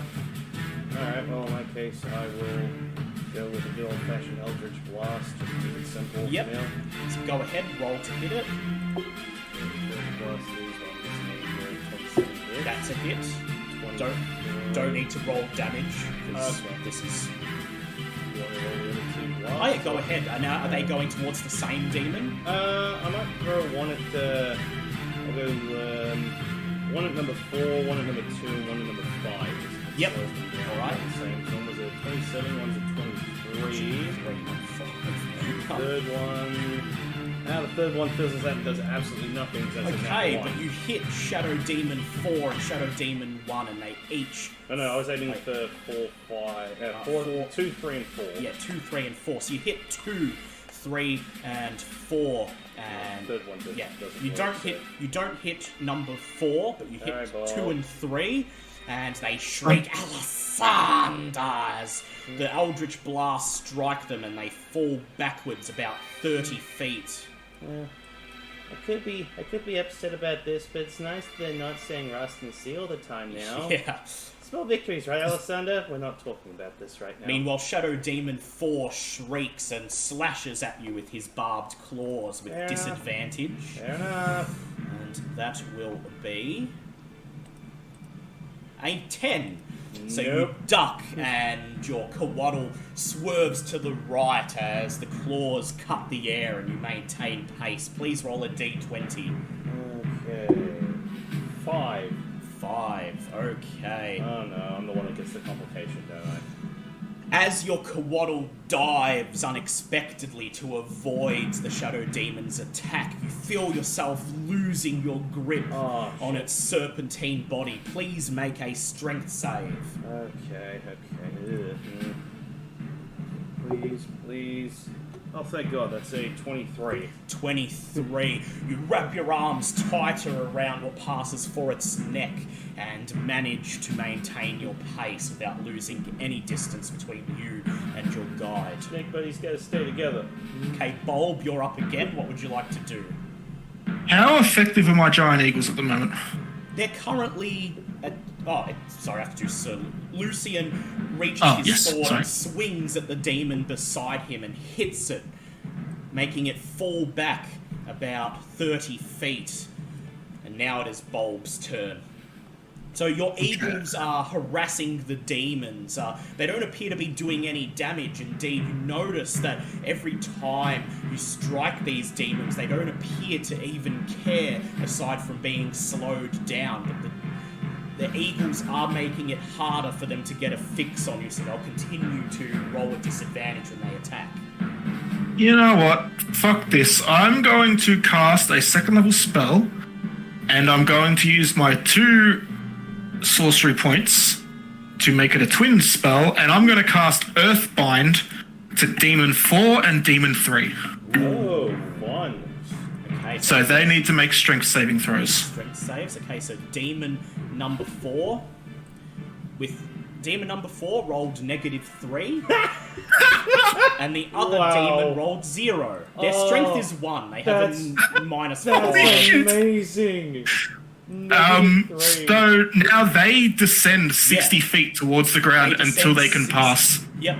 They Oh, descend God. 60 feet towards the ground, so they move effectively 60 feet away from you. They can't get out of. They can't get out of that, No, they can't. even if they roll a nat 20. So So, they are- I've just taken 2 out. Yeah, Okay. so they are pulled Jesus. down, shrieking, Alasanda! As they are pulled down towards the trees below, like dirt being sucked down a drain. Well, I'm going to have to apologize for so much of this, and I really don't want to. Shadow Demon Force dives down towards you, Bulb, and attacks with disadvantage. No, sorry. They're both concentration spells, so the animals disappear. Oh yeah, the animal. Yep. So it's just going to Sorry. attack you normally. Seeing it's no longer harassed, it takes this chance. It zooms in, raises its barbed claws, and attacks. And that is an 18 to hit. God damn it! Yeah, that hits. So that is 8 points of psychic damage, and you must make a strength save, please.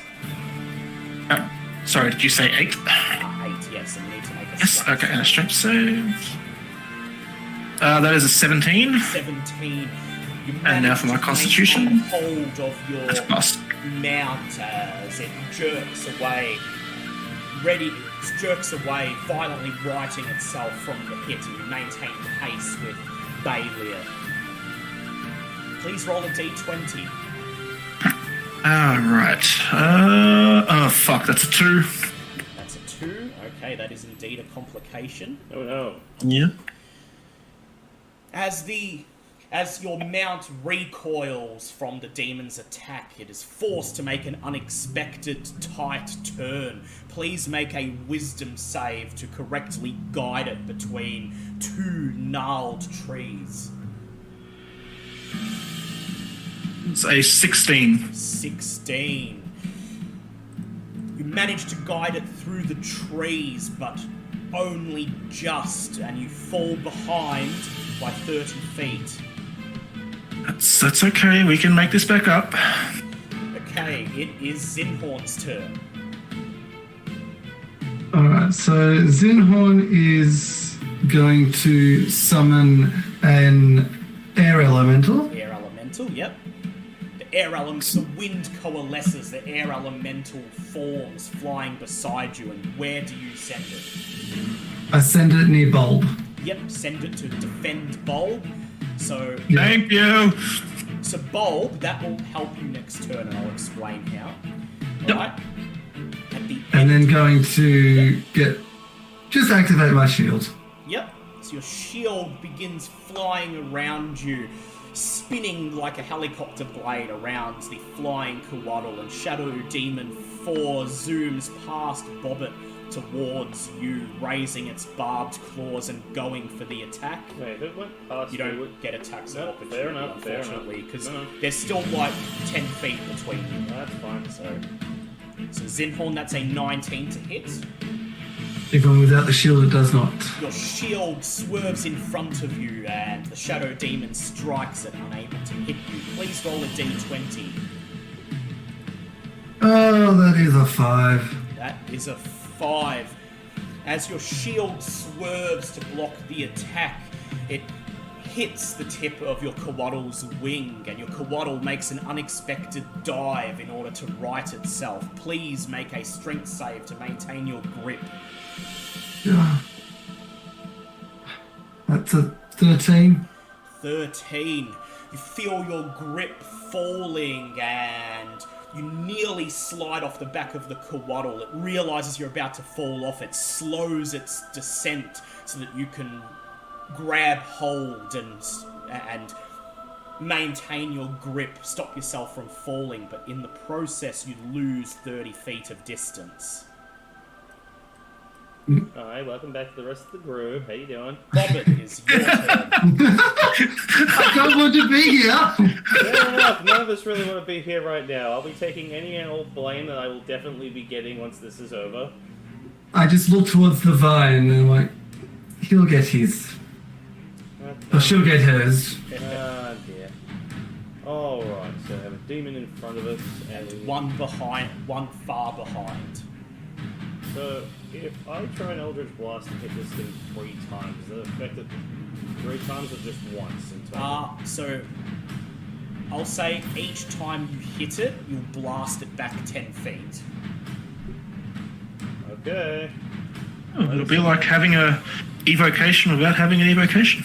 Yeah.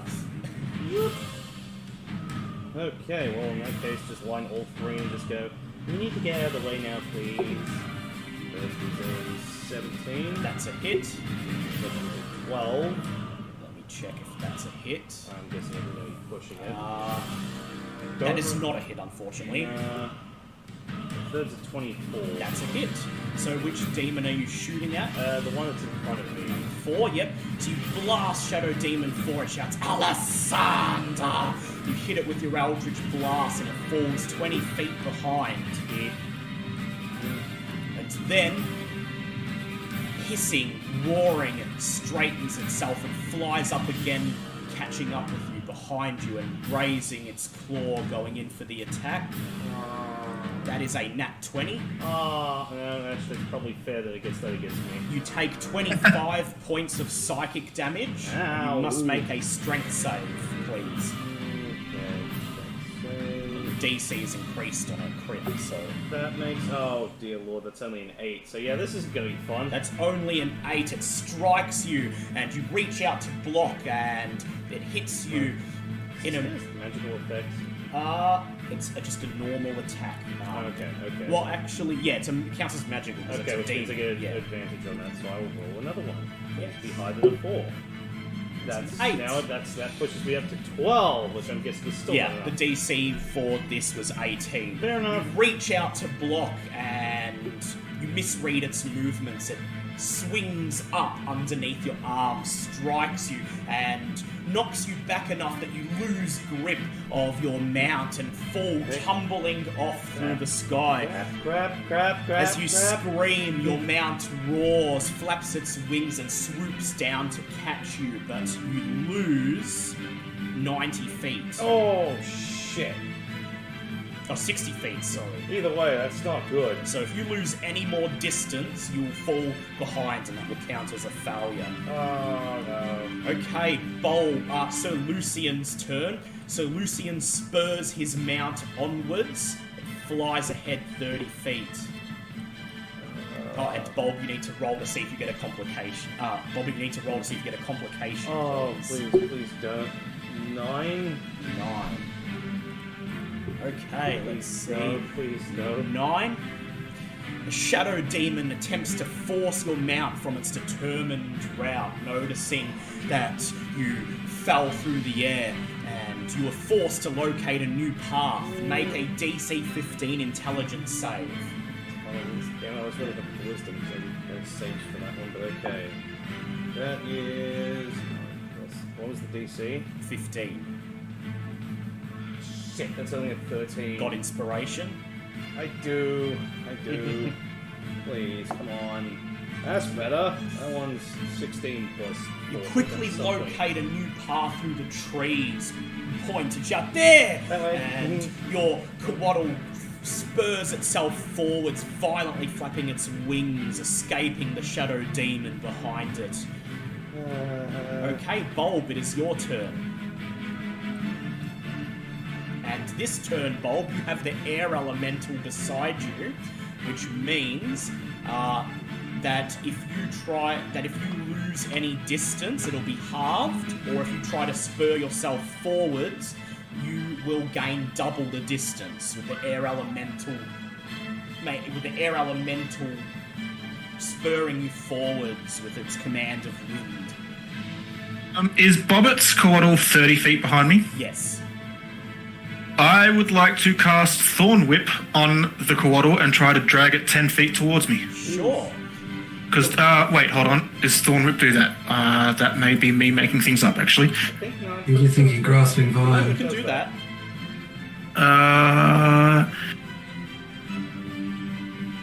Oh, come on. Why is this the one site that takes ages to fucking...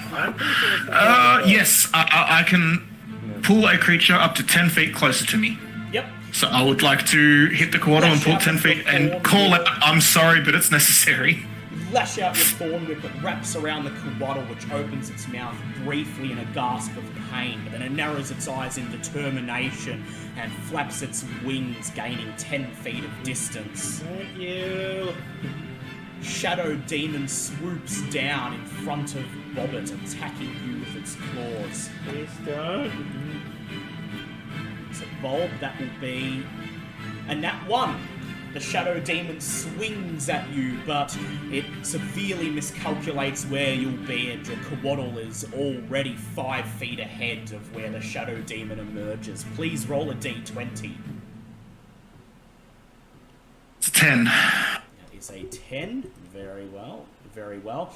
The shadow demon, noticing that it missed you, begins to surge straight up and then barrel down towards you, forcing your mount from its determined route. Please make a DC 15 intelligence save to locate a new path. Well, that was a 13 plus 7, so unnatural 20. So you notice a gap between a row of trees and urge your mount towards it and manage to maintain pace with everyone else. It is Sir Lucian's turn, and from the back of his mount, he raises his returning hand axe and hurls it towards Shadow Demon 4, but he misses. Zinhorn, it is your turn. So, firstly, Zinhorn's going to command the air elemental to move towards Bobbert. Yep. To defend her. The wind as the air elemental gathers around Bobbert, ready to intercept any attacks. And then I'm going to use the vine to sort of act like a bit of a to go round the corridor, and so I can sort of hold on to it a bit better. Yep, that's a good idea. And spur it on. Yep. So please make a survival check. That is a 13 plus 10, a 23. Yep. So with your vines wrapped tightly around the Coatl's neck, you spur it onwards and gain 30 feet. Please roll a d20. Let's use this one. That is a 4. Is a 4. Your Coatl flies through a tangle of vines and branches. Please make a dex save. You may make it with advantage because you have your vine wrapped around the Coatl's neck. That is a 22. Lovely. 30. Tug upon your vine, maintaining your grip and keep pace with everyone else. Bobbert, it is your turn. You have the air elemental next to you. I do. Now, did I see Zinhorn do that trick with the vine to give himself extra? Yes, you did. Cool. I'm going to do something similar, but slightly dumber. Since technically my arm works as a grappling hook in an emergency, I'd like to use it to literally tie myself to my... Was it Coatl? Yes, I'm your riding? Coatl, yeah. So, physically tie my... wrap it around Yep. a couple of times and just grab on. So your grappling hook embeds into the Coatl. No. I wasn't looking to embed it, so it's literally goes the hand goes out, goes around, and then just hold on to it. I'm not embedding So you it. hear your Coatl gasp. It's now got a chain wrapped around it and a thorn whip. But it continues pressing onwards. Wait, I thought the thorn whip would have gone away after he used it to pull me forward. Oh yeah. So yeah, but still, it's got a chain wrapped around it. So it just continues beating its wings. As I do that, I'd like to spur it on. Yep, so please make a survival check. And you have the air elemental, so you'll gain double the distance. And that is 16 plus 7. Yeah, so you move 5, 10, 20, 30, 40, 50, 60 feet forward. Straight through all the shadow demons. Bye! Shadow Demon 4 chases after you. Persistent opens its mouth and shrieks your name once again. Alessandra! What happened to us to seek him away? The one I summoned was much friendlier about this. That is a 21 to hit. Ah, nutsack. That is 11 points of psychic damage. You need to make a strength save, please. Ow. 11. Yep. What was I making? Strength save. The DC is 15. Did I get advantage because I'm physically tied? Yeah, actually, yes, yeah, advantage. Okay, well that works because that's a 23. 23, lovely. You managed to maintain pace. Roll a d20, please. Okay, please. 12. 12. No complications. Alright, finally. Alright, Bulb, you're up. Final round. Final round. Okay. It's been 3 rounds since I cast Earthbind, which means those demons are... Would I be able to tell those demons are far too far away to rejoin the fight? Far away. The Coatls travel at such a speed that it seems as if you're crossing the entire continent in a matter of seconds.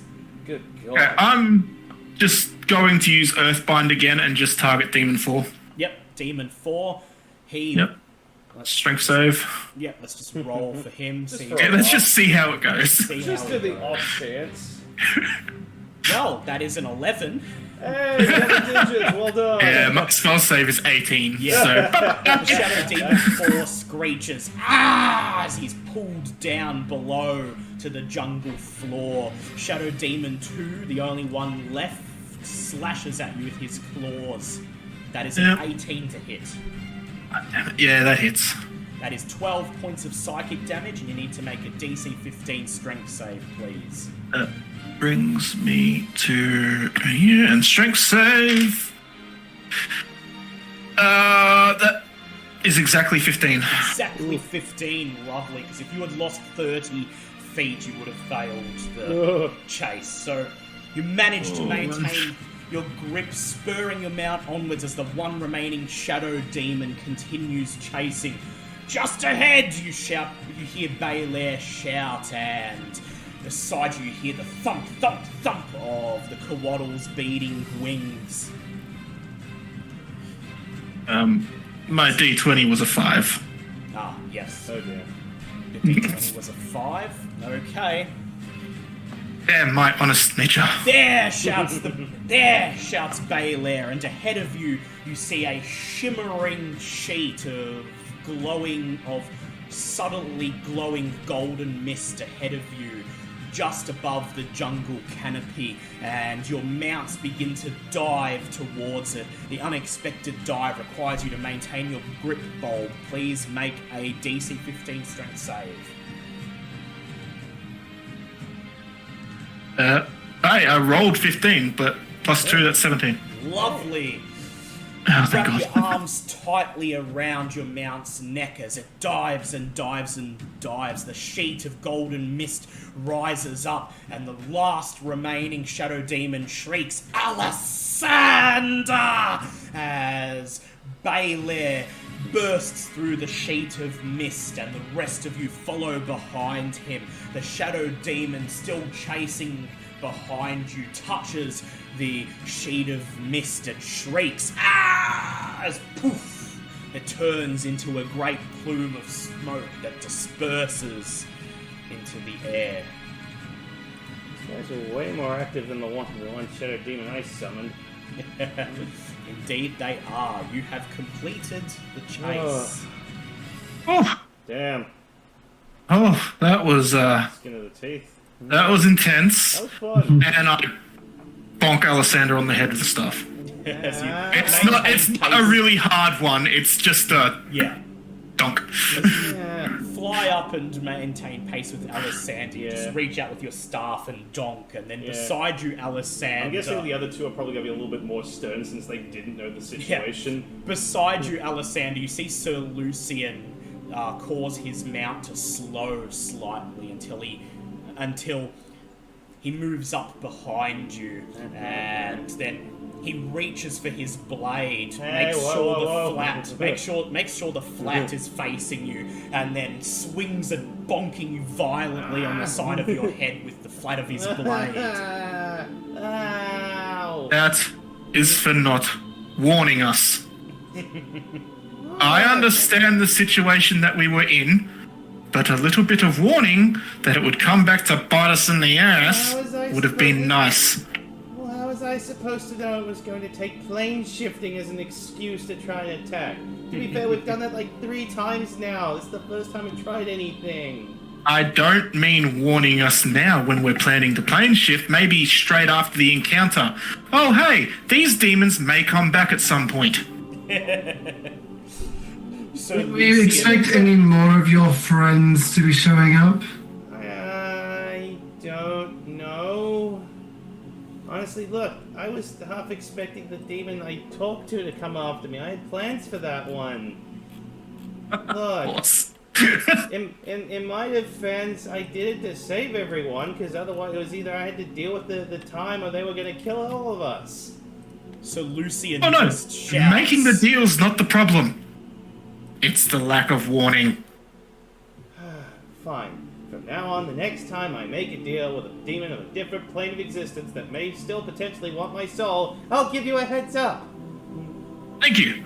You're welcome. Now, shall we go on? So, Sure. so Lucian just shouts, "You are banned from the dinosaur races. I will personally put the word out and make sure of it." Big whoop, I still have the trophies from the one I won.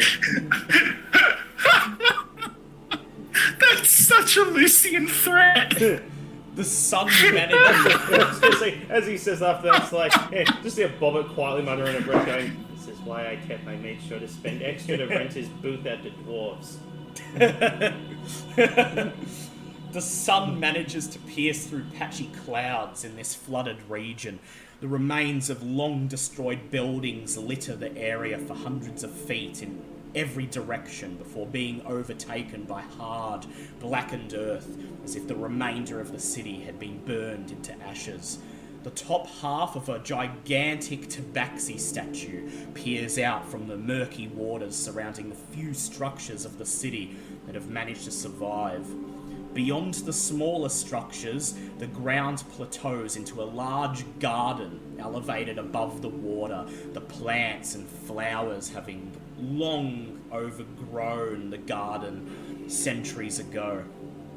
At the rear of the garden plateau, a set of stone steps rise to the base of a large step pyramid towering over the area, the fabled resting place of the first Emperor Quomek.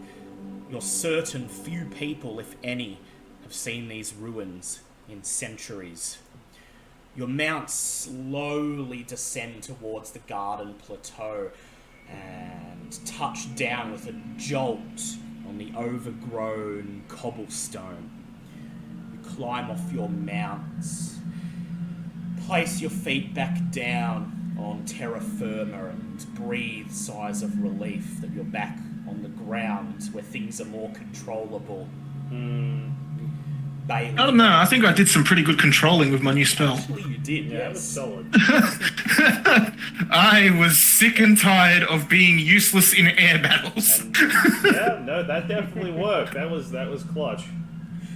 Bailey looks at each of you, and then he looks around, taking in the flooded, ruined city around you. He gazes at the pyramid ahead, and he says, "Your destiny awaits. We cannot accompany you. The dark magics left here by Quomek repel us. But, if you need to leave, hold the golden tomen in the light of the sun for 1 minute. This will summon us back to this place to take you out of here. Good luck."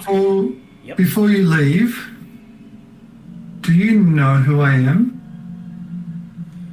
He says, "Indeed, Zinhorn Aloro.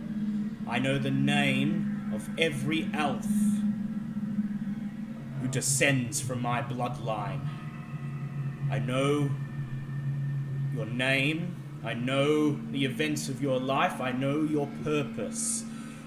And might I say, as one who carries my blood, I am proud that one of the elves of Chult may be one of the heroes who restores Ubtao's influence to this land."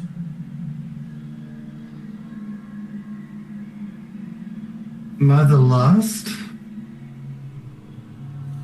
He looks at you and he says, "Do you really wish to know?"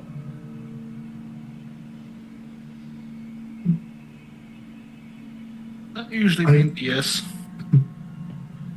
And Bobbit just quietly nodding in the background.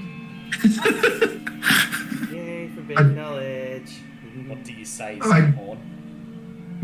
I don't remember much from before that time. I don't know.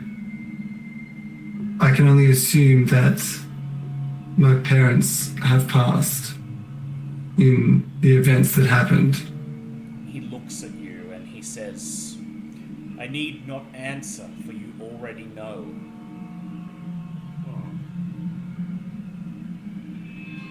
He says, "You are the last of the Aloro bloodline, but your legacy will be great.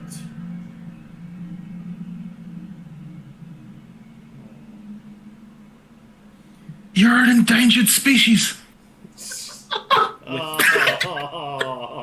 With that, Bailey just looks away and he says, "May Ubtao guide you. You will need it. This will be the hardest thing you have faced, but I am confident that you will succeed." There is a flash of light all around you, and then all of the Kawaddle are gone, leaving you alone on the edge of the raised garden plateau in the center of the sunken city that is Moratal. The statue, the shadow of the great step pyramid ahead of you, imposing. By Zinhorn's great something or other grandfather. Would you like Does this mean we need to set up a breeding program for Zinhorn? I kind of think it's a little late for that. Sorry, I'll stop.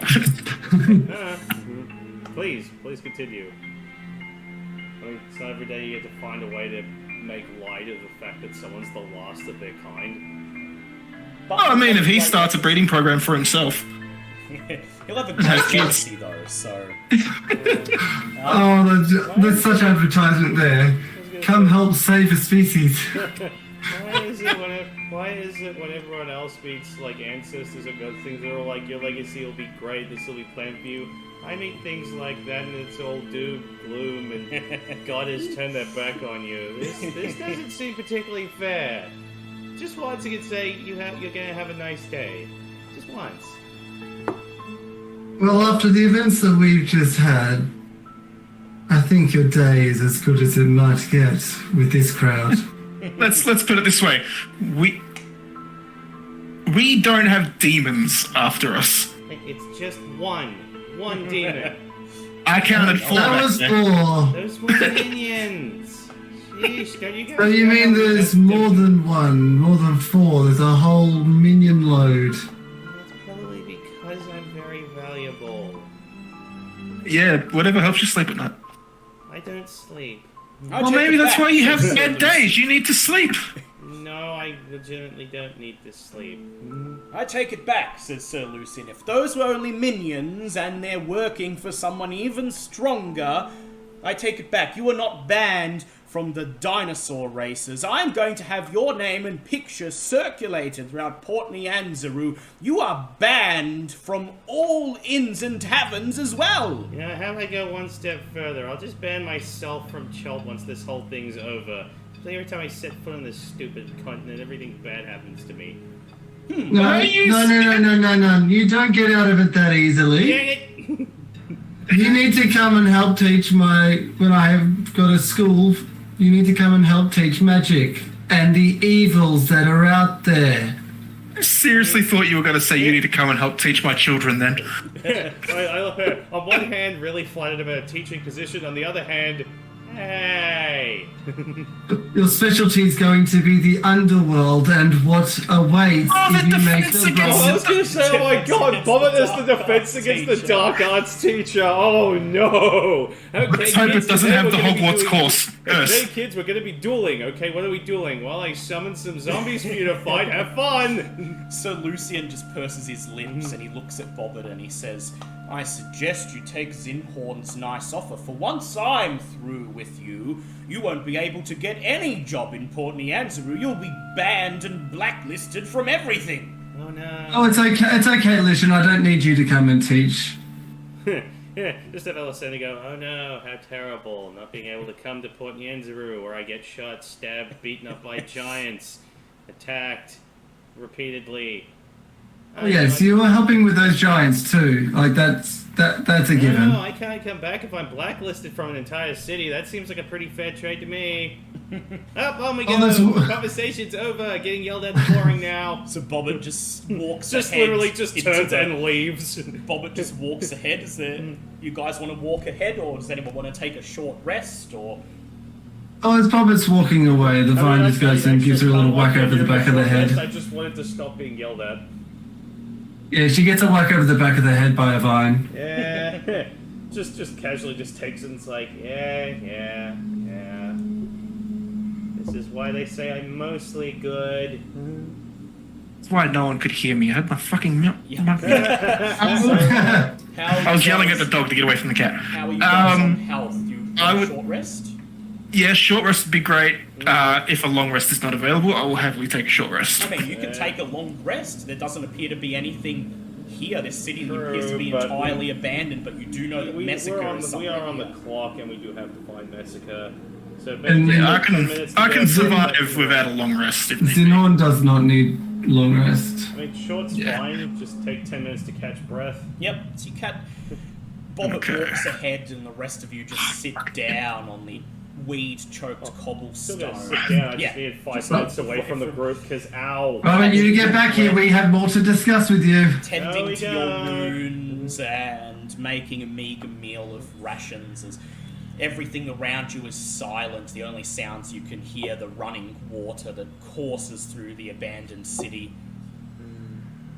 Needs 125, so that brings me up to 108. But when it comes to teaching, there's going to be two schools that have to be taught. One in Bakamora, one in Mezro. I hate both those places. You don't get a choice. It's your obligation as a friend of mine to help. That sounds like blackmail. Just gives a subtle look to the side. Okay, I've used... Yep. I should have just used my roots and I wouldn't have... Oh, well, whatever. Yeah, I've used 4 hit dice to come up to full health. So Lucian was not hurt, and I don't believe Zinhorn was. Nope, I'm only down 1 level 4 spell, so I'm all good. So as you finish catching your breath, you stand up and gaze upon the form of the pyramid ahead of you and set off towards it through the overgrown garden. This plateau is the only sizable portion of the city left above the murky waters. The air is thick with the smell of rot and overgrown vegetation. The stairs to the south lead beneath the surface of the water to the rest of the sunken city. But on the north end, where you are headed, is a stone step pyramid marked with strange glyphs. A clearing in the centre might have once been a small gathering area. A 10-foot wide weathered carving of a maze decorates the floor. Still visible even through the weeds and vines that choke the ground. Would like everybody to make a perception check, please. This is a listening check. Oh, goody. 15. And I will be right back in 2 seconds. That's gonna be 19. That is a natural 20 plus 10. Yep. You hear everything. So you Including the little smirky comments you're making, Bobbit. What? Bubba was just wondering if she could ban an entire continent from her store.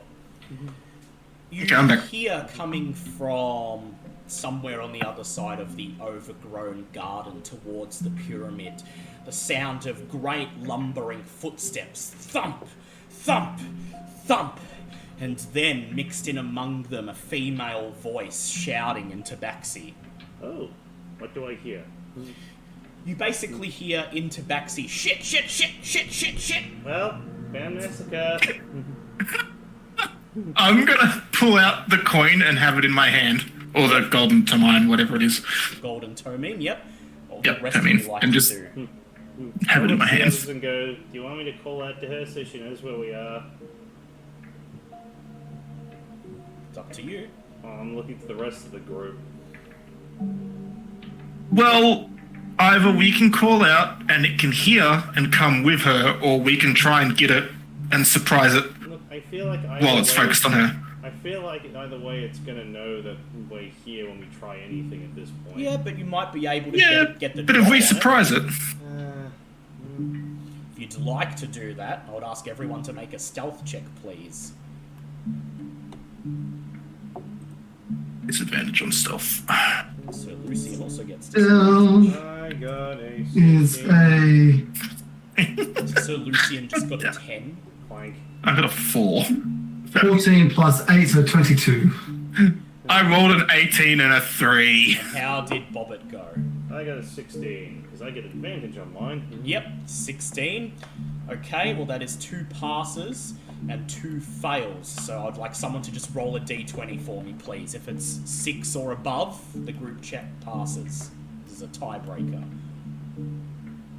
A d20? Yeah, so yeah, for d10 I mean, sorry. If it's 6 or above. Okay. No, I like the d20 idea better. Yeah. What? Who's rolling? I will roll my free complimentary dice that I got. Oh, please do. That was a 9. Hey! A 9. Okay, despite the fact that Sir Lucian's armor rattles and creaks and clanks like a metal man as he sneaks alongside you, and Bulb's armor swishes and groans as the wood bends and warps. You manage to creep through the overgrown garden towards the sound of the lumbering footsteps, and you will get a surprise round against as you pass through the overgrown foliage and step out into a choked stone plaza on the other side. You see Messica running out into the middle of the plaza from a nearby alleyway, chased by 2 lumbering T-Rex zombies. Oh, not again! Please roll. Hey, zombies! Hey, Bobbit, stay out of their mouths. I promised nothing! So initiative, did you say? Initiative, please. 19. 22. Another 14 plus 8. 15. Okay, so yeah, Zinhorn. What a surprise. Zinhorn wins. Yeah, Zinhorn wins. Okay, so this is a surprise round. Zinhorn, you are up first. So bonus action will call out my word for shield. Yep. Auto defense straight. Auto defense straight. Your shield roars to life and begins circling around you. Yeah. And then going to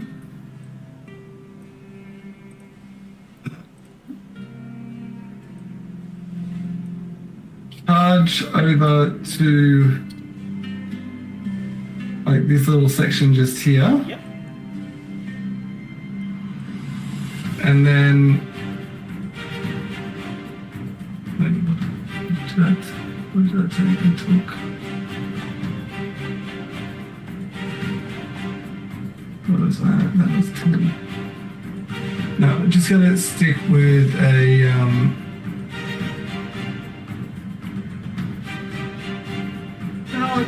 let's go with a oh god, too many things. You know what, call lightning. Let's go with the call lightning. Yep. Over Skies above Zombie begin 2. to coalesce with storm clouds, and crack, lightning strikes T-Rex Zombie 2. He is going to roll, save, and he's very bad at dex, so that is a 0. Yay! 3d10, that's those ones. Don't use these ones very often. That is a 10 plus 8 is 18 plus 5 is 23 points of lightning damage. Okay. Bobbit, you are up next. Okay. I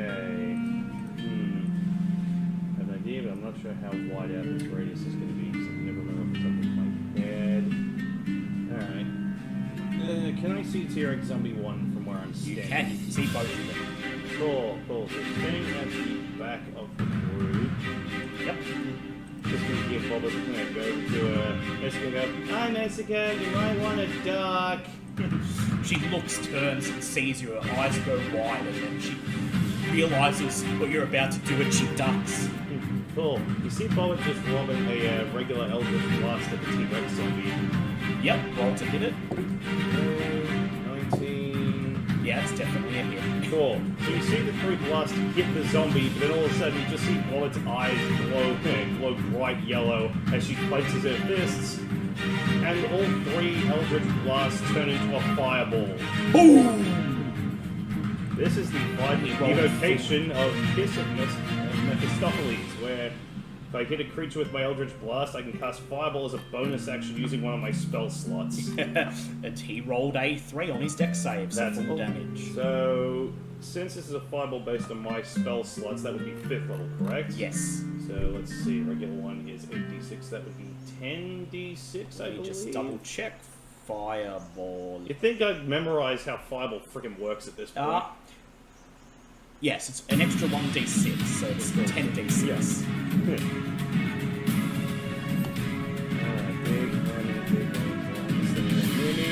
That is 47 points of fire damage. Oh, that is lovely. You just see Bubba just sitting there going, see, Bubba can cast it normally now. Woo! It is Sir Lucian's turn. So Lucian is going to use his new Charger feat to dash towards T-Rex Zombie 2, and then make a bonus, use his bonus action to make a single attack against it. That is a hit. He deals full damage, 16 points of damage.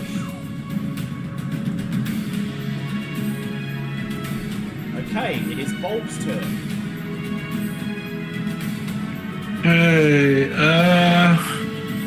Which one did Bobbit attack? Number one. And Lucian attack number 2. Yeah, so did Which one is looking more actually with Sir Lucian there? With Sir Lucian there, that kind of restricts what I wanted to do. Yeah, Bobbit's fireball has burned like a chunk of T-Rex Zombie 1's flesh off. That is definitely within feet. I'm going to cast Erupting Earth under T-Rex Zombie 1. What save does he need to make? He needs to make a dexterity save. That is a 3. Oh, he fucked up. I need to roll 3d12s. 4, 12. That's, I believe, is a 6. Hold on, just let me find it. Yep, that's a 6. So 18 damage, and for 20 feet around him has become rough terrain. Oh, lovely. So how much damage did he take? 18. 18. Okay. I need to write off a spell slot. There we go. Okay. That is the end of the surprise round. It is now Zinhorn's turn again. T-Rex zombies are now truly aware of your presence. They look at you, open their mouths, and let out an ear-splitting roar. So, Mezro, let's go again with my claw lightning up. Yep, strike T-Rex Zombie 2 again. Yep. Alright, he's going to make his dex save. That is a 2. That does not save, so that is 15 points of damage this time. Okay. It is Messica's turn. She sees Sir Lucian squaring down against T-Rex Zombie 2, so she rushes towards him, holding out her Kopesh blades. And she uses her fainting attack. The T-Rex goes to bite her, but she ducks out of the way. She then takes advantage of this opening and goes in, rolling with advantage. So that is a 22 to hit. She strikes him for 10 points of damage. 10 points of damage. She then makes another attack. That is a 26 to hit. She strikes him for another 10 points of damage. Okay, Bobbin, it is your turn. Okay. Bobbitt's very happy just sitting back here behind everyone else, because that seems like the safest way to not get eaten. So T-Rex Zombie 1's held in difficult terrain. Lucian seems to have Mr. Zombie 2 in hand at the moment. So I'm just going to throw a firebolt at T-Rex Zombie 1. Go ahead, roll to hit it. It's not quite a fireball, but it'll do. Okay, clearly I've used too much fire today, so it just does nothing. You just hold out your hand and you feel the fire surge, and then it just goes psst, turns into smoke, and you swear into backseat. It is the enemy's turn. T-Rex Zombie 2 is going to attempt to bite Sir Lucian. It nat 20s. Oh, God. Sir Lucian The only way to hit Sir Lucian. Yeah, it's the only way to hit him, basically. So Lucian takes 69 points of bludgeoning damage. You! 69, so he goes down to 120 HP. And Oh, well, fuck him. he is grappled inside the T-Rex zombie's mouth. It then makes a tail attack against Messica, that is a 22. It hits her for 20 points of bludgeoning damage. She gasps in pain as she falls to the ground but quickly leaps back up onto her feet. 58 HP remaining. T-Rex Zombie 1 sees Zinhorn standing there. He's going to charge straight for Zinhorn. This is difficult terrain, of course. A 5, Yes. 10, 20, and he can only move another 5 feet. He cannot get any closer to Zinhorn. Yeah, buddy. It is Bulb's turn. Just like the same fact before Bob has his turn, the exact moment that Zinhorn that Lucian got grabbed, I just imagine Bob doing like that friggin' thing with Loki from Ragnarok, just watching him get eaten, going, "Yeah, that's how it feels." I'm just going to produce flame and throw it. At Zombie 1 or 2? 1, yes. Alright, go ahead, roll to hit it. Well, because of what I'm wearing, 19. That's a hit, roll the damage. So that is 3d8s. I really should have another set of dice out. 2, 9,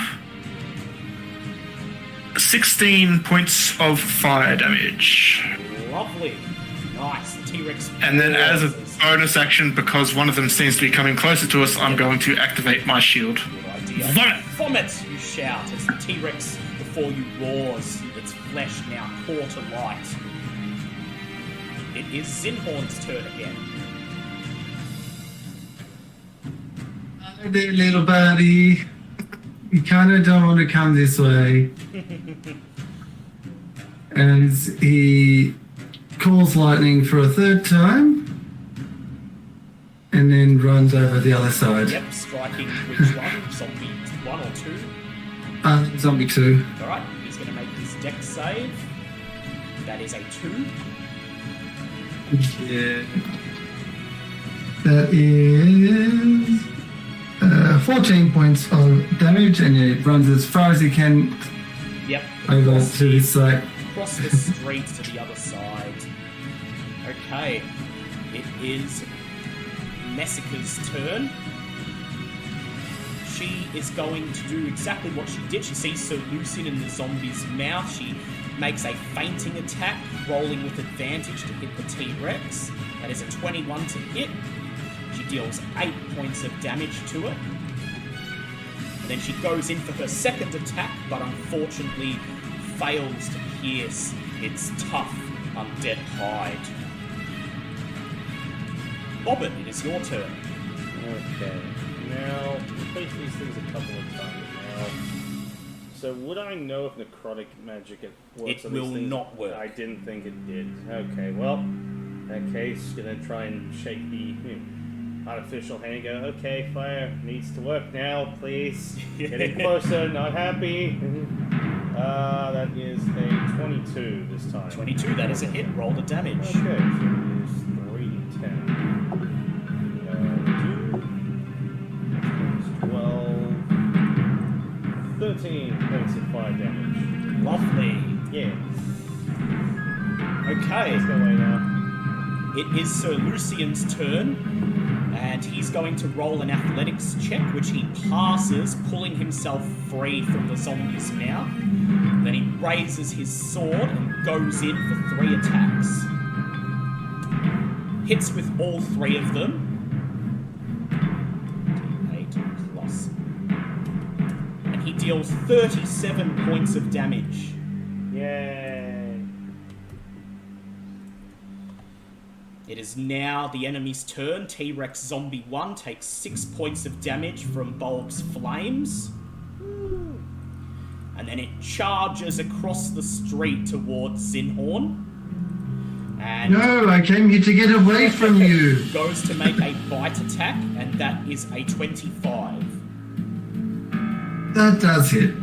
Okay, so Zinhorn, you take 32 points of piercing damage, and you are restrained, grappled in the zombie's rotting maw. Is this over else? Bobbert, this is your position. No, Bobbert's good here. And then there is Watch. no one nearby for him to make a tail attack, so he does not. Hooray. T-Rex Zombie 2 once again tries to bite Sir Lucian. That is 22 on my con save for Call That Lightning. is fine. So it rolls a 23, so Lucian holds out his shield and manages to stand firm as the rotting creature tries to bite him. It's then going to make a Fucking crazy. It's going to make a tail attack against him, rolls a 17, and he just digs his feet into the ground, holds his shield in front of him, and stands firm. I'd say this is really awesome until I remember who's actually behind it. Yeah, Bulb, it is your turn. I'm going to conserve my spell slots and just hit Zombie 1 again with another fireball. Go ahead. Who like fire? What fire? 23, That is a hit, roll the damage. that's 7, 10, 18 again. 18 again. T-Rex Zombie 1 roars, spitting out Zinhorn, who crumples on the cobblestone as it falls limp with a loud crash. You're welcome, Zinhorn. It's now Zinhorn's turn. Oh, there goes my fiery escape plan. That's only cool when Bobber does it. Hey, you enjoyed it when I did it before. Bobber did it first. Yeah, at least Bobber didn't get eaten this time. Bobber did get eaten. We're okay. Picks up Bobbert and throws it at zombie twin. Wait, what? No! Since Call Lightning. Put Bobbert on fire, then you could throw him. Why? You wouldn't get damaged by the fire. Yeah, I would. Not my fire. Well, Call Lightning's still up, so Strike it again. Zinhorn's It's going to roll going its to dex run over to save. this side here and Call Lightning Zombie 2. That is a -3 on its dex save. How have we managed to get -3 twice today? It's a full So that's a really good roll. That's a 10, a 7, and an 8. Damn. Lovely, that'll be enough. 25. There's a great clap of thunder, crash. The lightning strikes the T-Rex on the top of its head, and without any more noise, it just falls over limp. The ground shakes as it hits the floor. Messica and Sir Lucian carefully put away their weapons as the great beast is felled. This is the first fight where Bobber wasn't eaten by a T-Rex. Yay! Things are covered up, Bobber. It's a bad start, but we're getting better. Combat is over. Messica sheaths both of her swords, and then she walks, striding across the plaza towards you.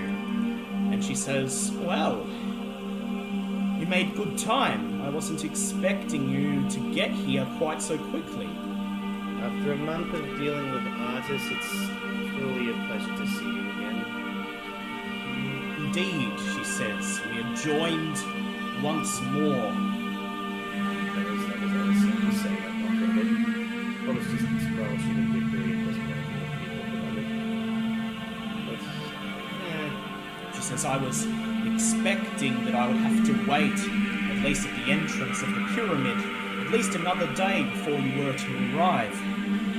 So Sharla must have done something to speed up your travel." that's a word for it, yes. She says, "The Kawaddle travel fast, I know, but... well, you're here now, and that's all that matters, and you are well."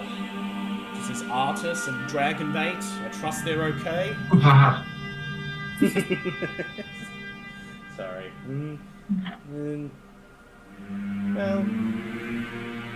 Well, Well, we had a little run-in on our way here, but other than that... She raises an eyebrow. She says, a run-in? But the Coatl flies so fast, it took mere seconds to get to this city. Yes, well, we had... Well, someone in this group had some friends turn up out of the blue. She immediately turns to look at Bobbert and she says, Lady Alessandra.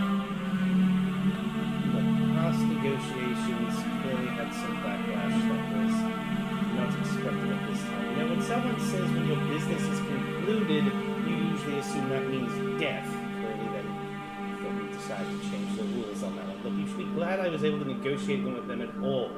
Normally, demons don't usually negotiate. That's more the devil's position.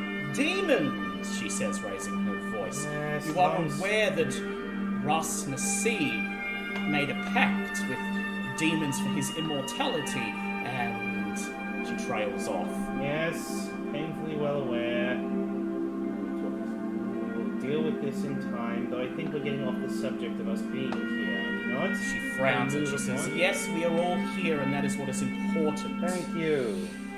My most recent visions and memories guided me to the plateau of Nguni, where Baelia and the other Coatl waited for me. Baelia told me to trust my visions, said they come from a place of love and hope. He told me he would bring me here and that others would soon be joining me on my mission. Do not know why. I know about the nature of what is within that pyramid. Do not even know why I have come here, but I know there is something important there that will help lead me back to Mezro. Wait, she doesn't know. She doesn't know of Chevalak, it seems. Ah. Well, who wants to tell her? The talkative one. You know how to word. Okay, well, I will give the Random. version of why we're here and everything else. Random Sylvan word in the middle. I was gonna say it's very nice that you're getting memories back. We haven't been so lucky on our end. Clearly, someone out there feels we deserve to go without them for a bit longer. You spend the next 20 minutes telling her, imparting what Sergeant Beza told you about Ubtao the Deceiver, about how a piece of him was corrupted, becoming the Chevalak, and how Quomek, the first emperor, was responsible for the creation of this entity, and his tomb holds the key to accessing the Shade Walk. She listens intently, and then she just raises an eyebrow and she says, so Artis was right, there is a Shade Walk, and Mezro is trapped within there. I refuse to acknowledge any theory in which Artis was good at something, so we'll just say that he got lucky and leave it at that. She says, well, it's all the same to me. I came here expecting to fight the first emperor of Chult. If it has to end with me fighting a corrupted piece of a god, it means nothing. I will fight to restore my home, and if I die in the process, so be it. How we don't have that you died, Ken. That would be lovely. Of course, she says. Well, the pyramid is just ahead. Let us waste no more time and be ready for what awaits within. As you follow her towards the pyramid, about 50 feet from the base of the pyramid, you see a subtly shimmering golden dome that extends about 50 feet from the base of the pyramid. Seems to be some sort of magical ward glittering with golden glimmers. What do you do? I mean, if everyone wants to wait. I hold up the coin. Bulb holds out the golden tome in. Suddenly, a line of white light appears in the golden dome, and a tear wrenches itself open, letting you through. You step through the tear, and it closes up behind you. You now stand in the vicinity of the pyramid. This large pyramid is made of a blackened stone pressed with sparkling bits of blues and yellows, presenting something akin to twinkling stars. It has 4 separate levels with a set of stairs angled across the face, reaching 4 landings before it terminates at the very top of the pyramid. The bottom level is covered in overgrown vines and plants. Between each landing, carvings are embedded into the face of the stone walls, depicting a set of ancient glyphs.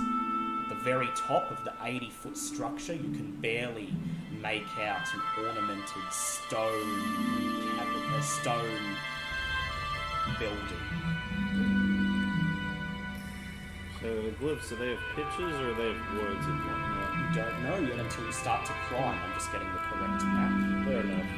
Either way, looking at this, it's like, well, it's anything like the last pyramid we tried to climb. I'm sure it's going to be fraught with lovely things that will try to dissuade us from continuing. So, you notice that the very first landing in front of the steps is overgrown with all manner of vines and lichens. Well, there's something to be found here. It's probably underneath all the vines and whatnot. Yep. Not my expertise unless you wish for me to set fire to the whole pyramid, so... You can try to burn the vines away if you like. No, The best. There are enough gaps in the vines that you can probably force your way through, but yep, someone should make a nature check if you want to identify them. Would I in any way use any spells to sit down and just like will the vines to move? You can try. What would you like to do? That is the question, because I don't think Druidcraft would be good enough to try and do that. No, not how thickly they're packed. Not with how thickly they're packed in together.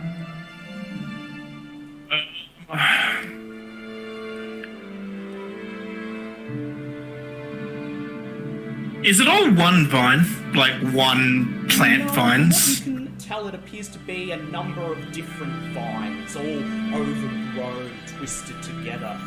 It's almost as if they've chosen to grow this way to bar access to the stairs that lead up the pyramid. Oh, good. Sentience. Can I hold out the coin again? Hold out the coin, but nothing happens. Okay. So Lucian says, I could roll out the old carpet and we could skip the stairs. Bumpy, bumpity, boo! Hello, yes, Sir Lucian. Interesting guys. idea, but I feel like if these things are naturally set up to protect them, I'm sure an aerial threat would have something in mind. There is the big glimmering golden dome around above the pyramid. There is magic active here. Wait 10 minutes, I can detect magic here. I would like to use my racial detect magic. Yep. So the dome around the pyramid instantly lights up along with tiny shimmering wisps in the air around you, and you determine that there is some sort of protective field, a ward around the pyramid. The only place free from this magic is the staircase leading straight up, and you suspect that anyone who tries to fly past the staircase would be struck by this ward and repelled. Was it the staircase that's covered by vines, or is it the sides of it that's covered by The front vines? of the staircase, like directly in front of it, at the bottom base of the staircase, there's a big carpet of overgrown, twisting vines and lichens.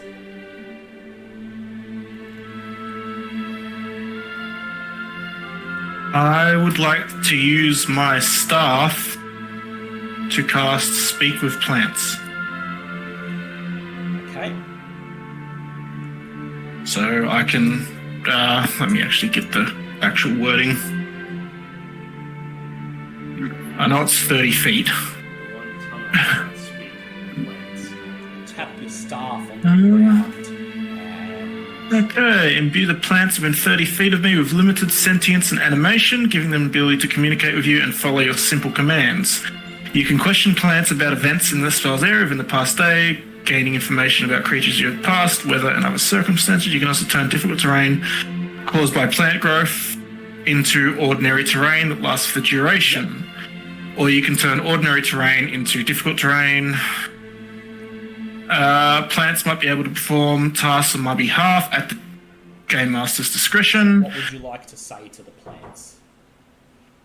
I would like to ask if what would allow us to pass through them.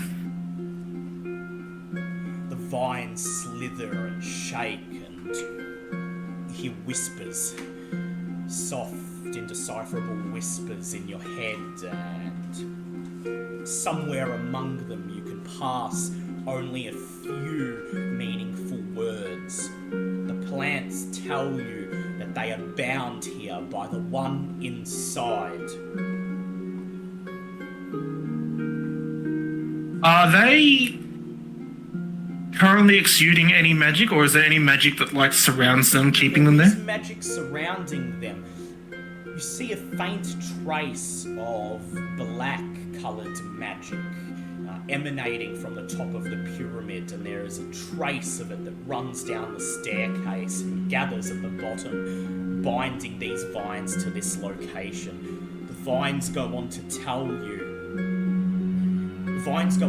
that while the magic sustains them, granting them all the nourishment they need, it causes them to attack any who would attempt to pass. Lovely. So you've done that, so I can't just dispel magic on them. No, you can. You can dispel the magic. Yeah, but if the magic is sustaining them, Yeah, they also die. Well, there is still sunlight, and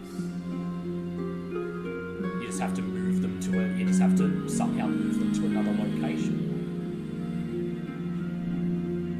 Actually, can we pick them up by the base of the roots? If they've been pacified, then yes, you could lift them, detach them from the staircase and place them somewhere else. Yeah, just pacify them with your words of plant speak. I don't think I can pacify them by talking to them, because the magic makes them attack anyone that gets close. They tell you that they sense that you are friends of nature, and they will be willing to try to resist the magical urges if you wish to move past. But they caution that they can only resist for a short time. Okay, well, I can... How much area do they cover? So they cover the entire base of the staircase, so about 20 feet by 10 feet area. Okay, well, I can... Ooh, does the dome stop teleporting? Fuck. Fuckity fuck, fuckity fuck. Do you want... Yeah. Has there been a long rest since Yeah, we've... well, since last session, yes, but there's been some would you fighting so like... far this session, but... Would you like Lucian to merge with Stone, come up underneath them, and then just move them out of the way? Well, yeah, you could do that. Probably you might take some damage if they try to attack you, but if you come from underneath, it won't be a place they're expecting, so you just lift them off and toss them. And technically I'm not magical. Yeah. When I would be the least magical person. Just doing magic to get to that one place. So are you guys willing to let Sir Lucian do that? It's up to Bobbert because he's the no, it's up to Bulby because he's the plant person. Yes. Bobbert has no implication on this If one. Sir Lucian... Bobbert, stay away from plants. You burn things up. Yes, because if we beat the dark presence in this that's controlling these plants, they will be freed anyway. So, yeah, if Sir Lucian's willing to risk it. Yeah, just move them gently out of the way. So Sir Lucian steps forwards, places his hand on the stone banister near the staircase, and merges into it. You see him sink into the stone, and then you see him rise up underneath the vines. They immediately go on the attack, lashing out to try and grab him, but they're not expecting him to come from underneath. And so he gets advantage on his dex save to avoid being stung by them, which I will roll. And he got a 20, which is exactly the DC needed to avoid being stung. And so they're unable to attack Sir Lucian as he's right underneath them, and then he groans, makes an athletics check. Roll D20. And he got a 15. And with a groan of effort, you see Sir Lucian wrench the vines off the stone, hurl them over his head, and they land harmlessly on a patch of grass behind you. I speak to them in plant.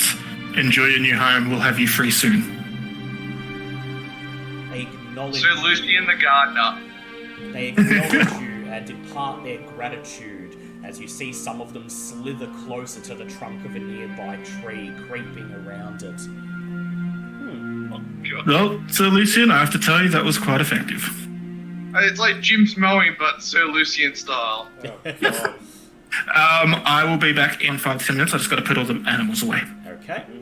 And so you begin to climb. And are you guys going to climb the stairs? I mean, if he said it's the only way for us to get up without being repelled. Yep. Okay.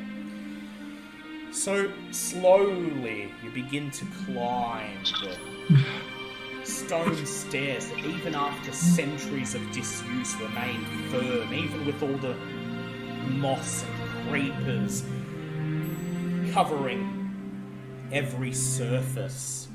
You reach the first landing, and here, Bobbit, you see that the engravings are a mixture of drawings depicting scenes from Chult mythology and Tabaxi lettering. Okay. On this first landing, it reads thus: the god Ubtao brings 3 tribes from the land of Katashaka, Maztica, and Aeonus. Guided by the Kawaddle, the 3 tribes meet upon the peaks of flame.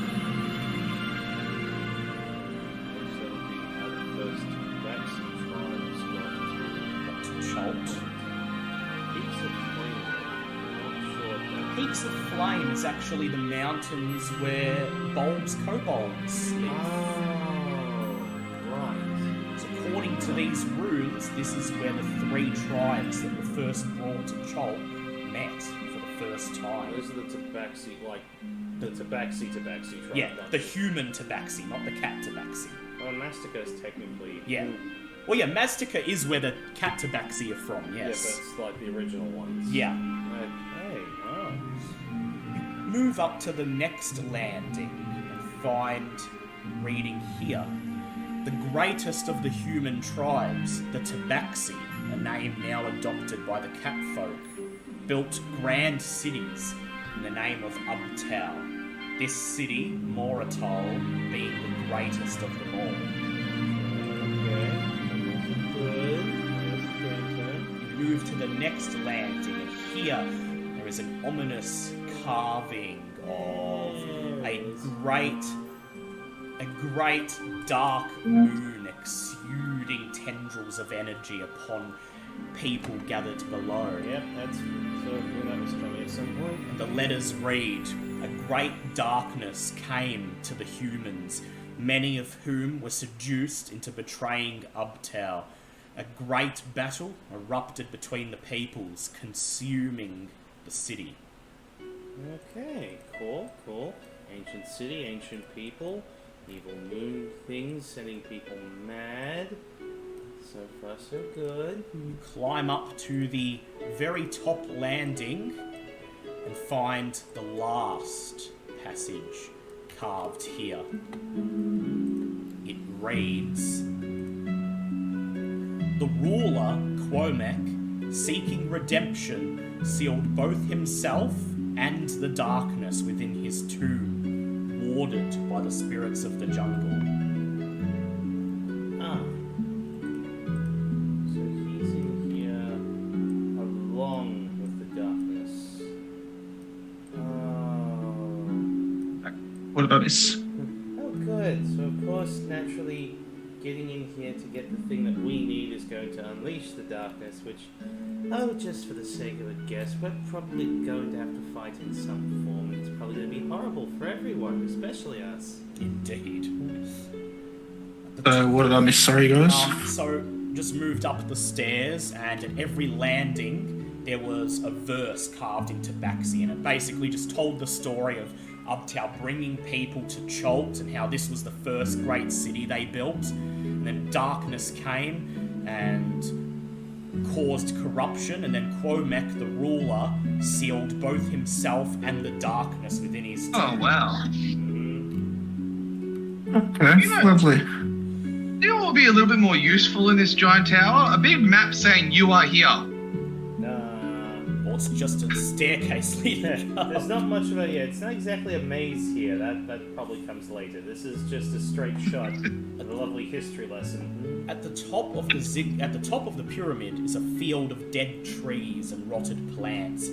A small stone building stands at the center of this area, its walls decorated with a myriad of colorful glyphs, sigils, and symbols along the walls and ornamented domed roof. Bronze double doors mark the only visible entrance, and in the very center is a small circular indentation. Would like everybody to please make a perception check. I'm going to pretend that I'm rolling. Yes. Well, that's a 10. It's a pass for Sir Lucian, Fully, I'm just staring. Don't roll and drive, kid. Bulb, and 22. Yep. I've rolled this dice twice, and both times it's landed cocked. How did Zinhorn go? Act. There we go. 17 for me. So there's a group pass. So, beyond the dead, dying trees and vines, you see flickers of movement, and then you catch sight of 5 humongous spiders crawling in the overgrowth that surrounds the stone building. One of them much larger than the others, and as they move, you see their bodies flickering and shaking as they phase in and out of the astral plane. Oh, that's bad. I mean, that's really cool, but that's really bad for us. What would you like to do? Hey. Bulb wants them. Obviously. Yeah, Bobbit wants to learn of them. You know, beings that are clearly flickering in between planes of existence. That's fun. I would just tell you straight up, Bulb, you cannot awaken these because phase spiders are not beasts. They're actually monstrosities. I can't imagine why. Okay. Fair enough. Okay, Do I know about the ghost walk spider? You can try a nature check. Yeah, I'd like to try and nature check that one. Make a nature check, please. That is, I believe, a 17, but 2 seconds. Nature is, no, that's a +7, so that is a 19. So you recognise the 4 smaller spiders as phase spiders. The larger one is one you've never seen before, but you have read about. Incredibly rare. It is known as a ghost walk spider.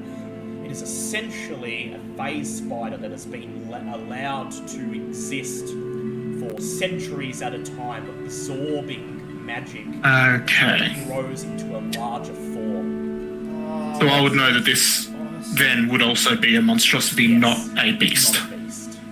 Okay. that's so cool. It's Probably very gonna cool. kill us, but it's so cool. Well, you've seen them and they don't appear to be aware of your presence, so...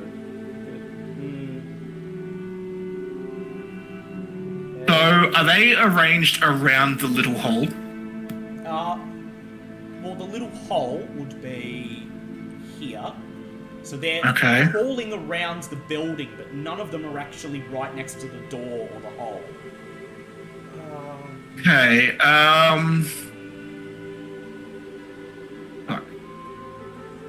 Okay, the others can do what they want, but I'm going to ready reaction. If these start to attack us, I want to Misty Step right in front of the hole and place the golden termine in the Yep. slot.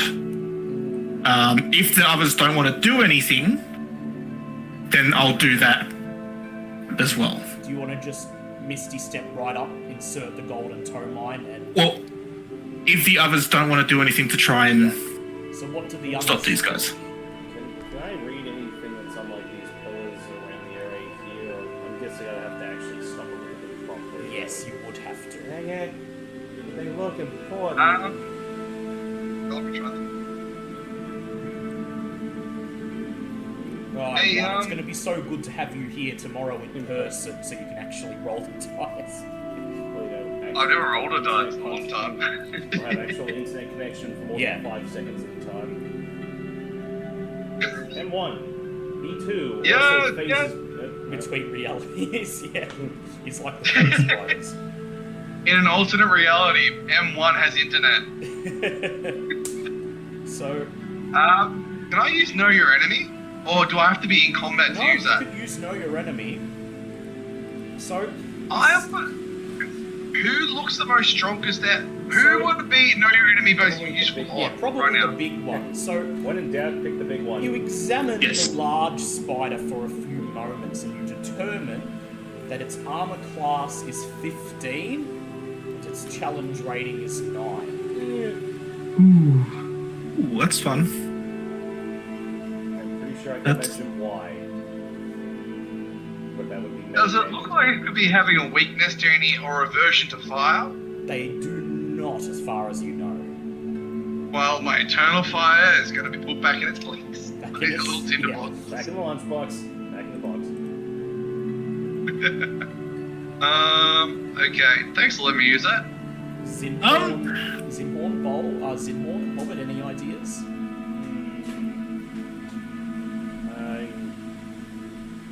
Will I be able to do like an Arcana check to know how these things just... You know they phase in and out of the astral plane, but there doesn't appear to be any pattern to it. It's just something they can do, and so it's basically I don't want to chance check. if they're going to be there when you try to hit them. But that said, the phase spiders are grouped up. If you could hit one of them, you could probably have a fireball wipe out both. Question. Yeah. Is there spider webs everywhere? You see no webs. Okay. I have a different idea, but I can use my Furbog ability to turn invisible for 1 round, and I believe I have enough movement to get to the Yeah. circle, so I could just become invisible and walk up to the circle and place it in instead of using a spell ability. Yeah. Seems good to me. Yeah. So Linhorn can also go spider form and take the thing across. yes, but given that these are not native spiders in the material plane, they may see any other type of spider as food. Ugh. So, Bulb, you want to try to do that? Yeah, I'll do the invisible one first instead of the... How large are these things? So the 4 smaller ones are medium-sized, and the Ghostwalk spider is large. Good to know.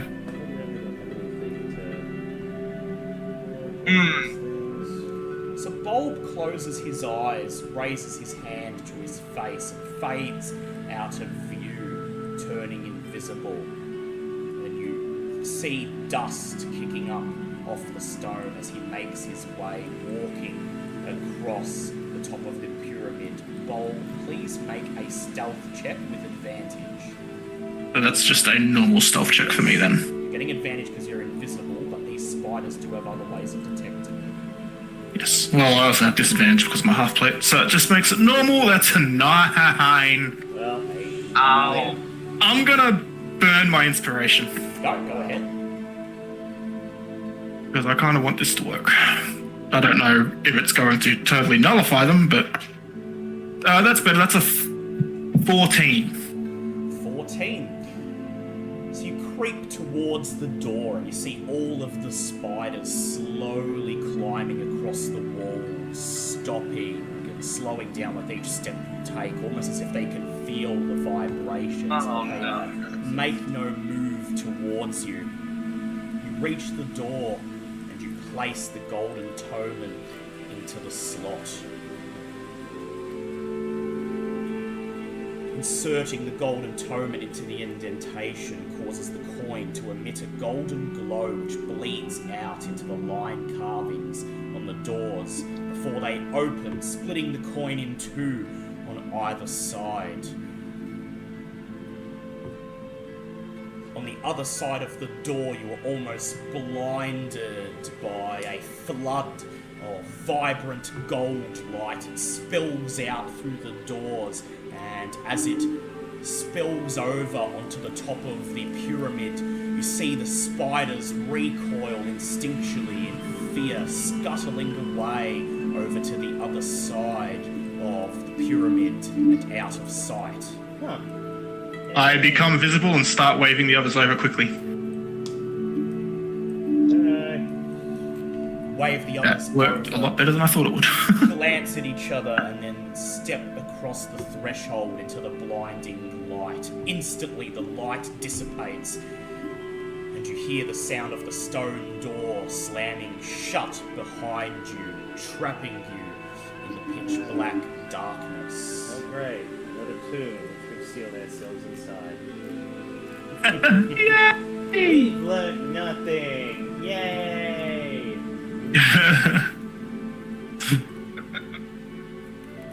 I think we'd be getting better. What's this now? Like the third or fourth one?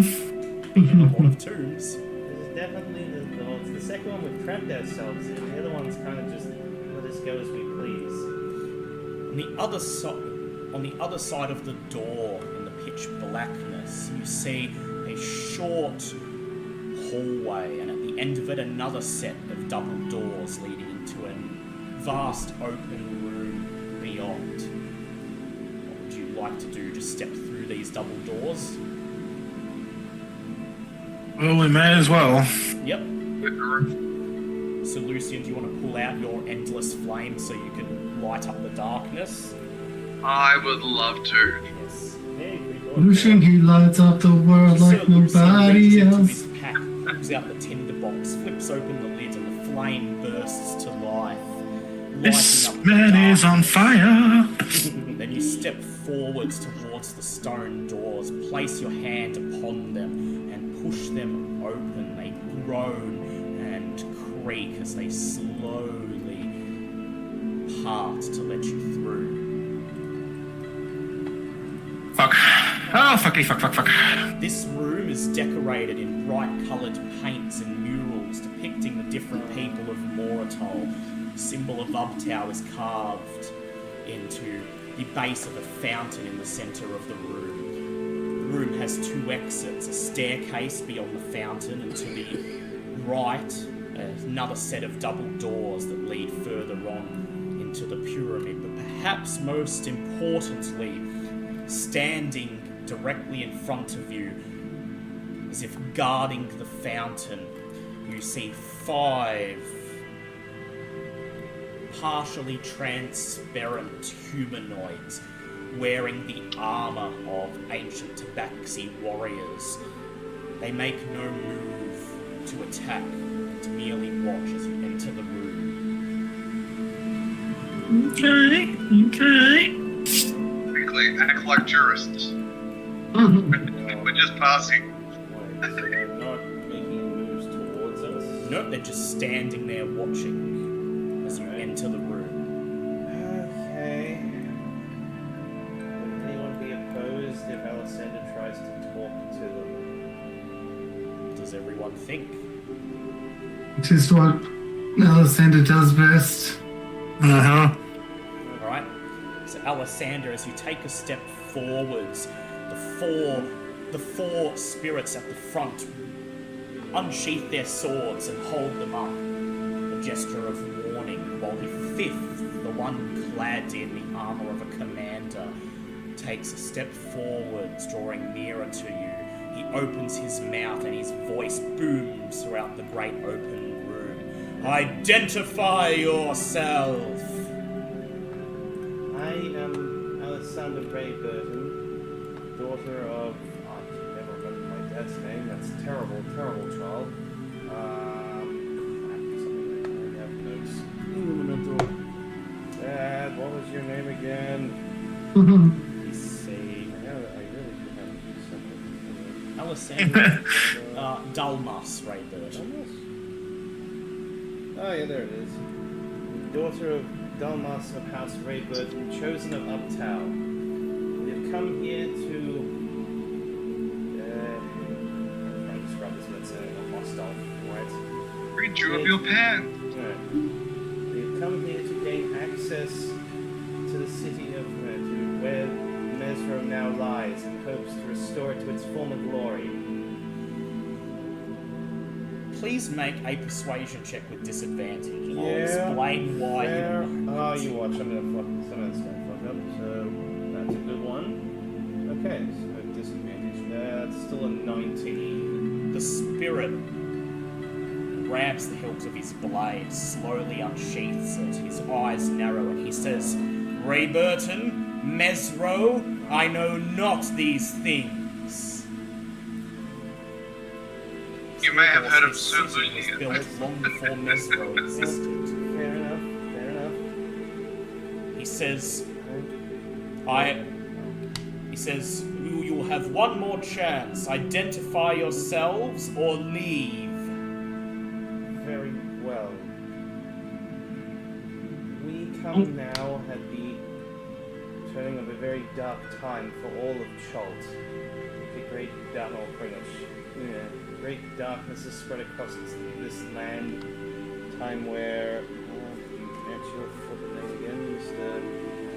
Shabalak threatens to finally finish his consumption and corruption of this entire land.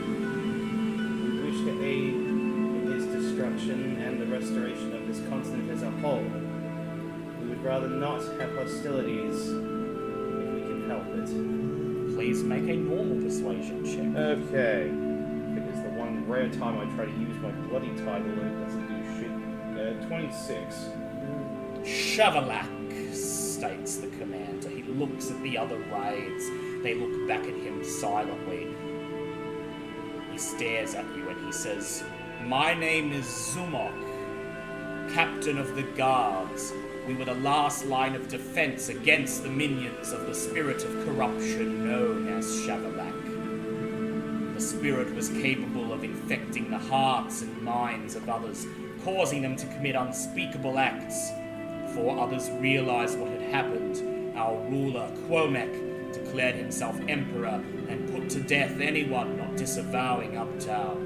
But with the help of the High Lord's most trusted advisors, Master Neliok and Prince Ahutan, Quomek was freed of the Dark Spirit's grasp, and the act caused Prince Ahutan himself to become possessed by the darkness, murdered everyone within the temple.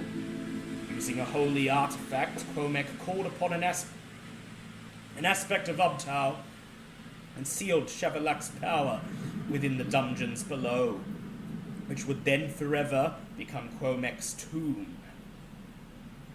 We have waited here until this day when some would come to cleanse the evil from below and remove the stench of Shavalak from this realm once and for all. The look on his face changes to one of somber determination. He says, I request, brave warriors, that you vow to put an end to Shavalak and grant myself and my fellow soldiers a peaceful rest.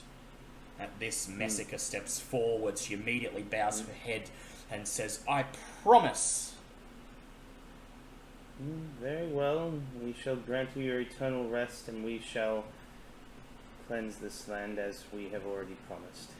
What about the rest of you? Have they been speaking to Tabaxi this whole time? Can we ask them? Yes, Yeah. actually. Well, quickly just turn around and go, okay, clip note version. They want us basically to vow to cleanse this place and let them off their eternal rest. Considering it means they're not going to try and kill us, I suggest you bow and do as such. Aren't we here to cleanse this place anyway? Yes, which is why this is very easy. Everyone bow. Messica just nods and she says, "It is my duty to die for Ubtao if needed. I cannot think of any reason why I would not vow to bring these brave men to their rest." So everyone please bow and nod. Bow and nod now. All bows. Okay. And so does Sir Lucian, seeing everyone else. He just Always in similar vein to anything that's gold and glittery and adds yeah, to a he doesn't wonderful properly bow. story. He just sort of lowers his head a little bit. He's gonna gloat about this later, so it's fine. Very well, states the spirit. We will stand here at guard, but we will stand here at our post, as we have and will for eternity, but you are free to enter the pyramids. The evil awaits in the dungeons below. Once it is cleansed, we will be able to depart to the afterlife. To reach the dungeons, move up the stairs beyond us. Examine the fountain on the other side, and you will find your way. And with that somber look still on their faces, the five spirits slowly fade away. Cool. I'll pass the information on to everyone else and just stand, Damn it. basically visibly relax and goes, "Oh, it's nice to see that even without the titles working, that there's still some rational in spirits." And so, you have the way ahead of you, beyond the fountain marked with Ubtao's symbol, a stone staircase leading further down into the pyramid, but also on the far right of this room, a set of wooden double doors leading into a side chamber. Where would you like to go? All side chamber means equipment. Yeah, well, it might not be equipment, it may help us. I would like to look at the side chamber. Yep. Alright. So you all head over to the wooden doors that lead to the side chamber. And you find, with all of the time that has passed, the wood has deteriorated to such a degree that it appears to be fused together shut. An athletics check will be required to break this door down. So, Lucian? Right, so I will slip the lovely oil over my body. You slip through. No, you just need to break it. You don't need to slip rushes through. forwards, ramming And his the loop shoulder. off up. So Lucian rushes forwards, ramming his shoulder into the door, shattering it into splinters. On the other side, another stone staircase that leads down into a vast open room. You can already see debris, bits of furniture scattered around the room at the bottom of the staircase. This must have been some sort of ritual chamber. Do you wish to move down the stairs? Oh. Yep. Move down the stairs, Sir Lucian's flame flickering, lighting the room. And as you reach the bottom of the stairs, you see what looks to be 10, 20, 30 tiny circular pinpricks of light staring out at you from the darkness. Please roll for initiative as two ghost walk spiders and two phase spiders scuttle out from the shadows towards their prey who have entered the room. Scuttling. Well, It sounds fuck. like a scuttlebutt. Dun, dun, dun, dun, dun, dun, dun. For 2 seconds. Yeah, initiative. 11. 11. Zinhorn. I have rolled. What score? Actually, I'm coming through Werribee now. I might drop in and say hi. Go if you want. Okay, so far, Sir Lucian's head in initiative. How about Zinhorn? What has Lucian got? Lucian has got a 17. Oh, I'm not going first. That's a 14. Well, shit! So I Lucian rolled gets it. to go first. I rolled a 6. Can Sir Lucy just gloat for that first 2 seconds? Oh my god! Oh my god! Look at me! His sword at the ready, he just sprints across the room towards one of the phase spiders and goes in with his sword. So that would be 3d20. That is a nat 20 plus 2 hits, which means he also gets an extra attack because his Great Weapon Master feat activates and he makes a bonus attack for critting. So that is a 4 hits, that is 4d8 Moment of fucking shine. plus, that's 4d8 plus 4 times 8, 32. For those of you wondering what the fighter is good at, Okay, so Lucian deals 49 points of damage and slices the phase spider asunder with a single blow. Oh, yep. Okay, that is then. a great way to start the campaign off. Let's do this. Damn. It is now the spider's turn. Oh, no. Phase spider 1 scuttles across the room towards Messica. Goes in, making a bite attack. That is a 16. It just hits her. She takes 9 points of damage and she needs to make a con save, which she passes. And she takes an additional 17 points of poison damage. So 26 points of damage altogether. Ghost Orc Spider 2 moves up to Sir Lucian. And it is going to make 2 bite attacks. First is a 19, which Sir Lucian blocks. And then the second is a 27, which hits Sir Lucian. Sir Lucian takes 22 points of piercing damage. I killed your cousin! 22 points of piercing damage plus 6 poison damage. 28 points of damage, bringing him down to 92 hit points. Oh no. Ghost Walk Spider 1 looks at everyone in the room and then it briefly turns invisible, merging into the astral plane. Seriously, that's not fair. How does everyone keep doing this? Pops back into the material plane right in front of Volb and Zinhorn, and it makes 2 bite attacks, one against each of them. The first will be, so the first against Volb is a 14. Misses. That misses. Volb Holy drops shit. out of the way. And the second against Zinhorn is a 23. That hits. So Zinhorn, you take 15 points of piercing damage and you need to make a con save, please. And a con save. Oh my, that's a lovely nat 1 plus 5. Okay, so you take 11 points of poison damage. Ow. It is Zinhorn's turn. Actually, no, wait, it's Messica's turn. Oh wow. She's going to make a fainting attack against the phase spider in front of her, rolling with advantage. It's not a good thing she did that because she only hit on the second. She deals 13 points of damage to it and then makes a second attack, rolling a nat 1, unfortunately. And she still hit it for 13. It is now Zinhorn's turn. Okay. Well, since this thing has delightfully placed itself right in front of me, Yep.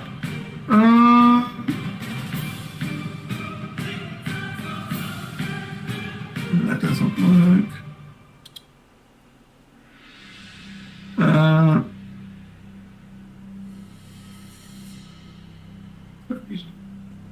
I'm going to wild shape into a bristled moorbounder. Yep.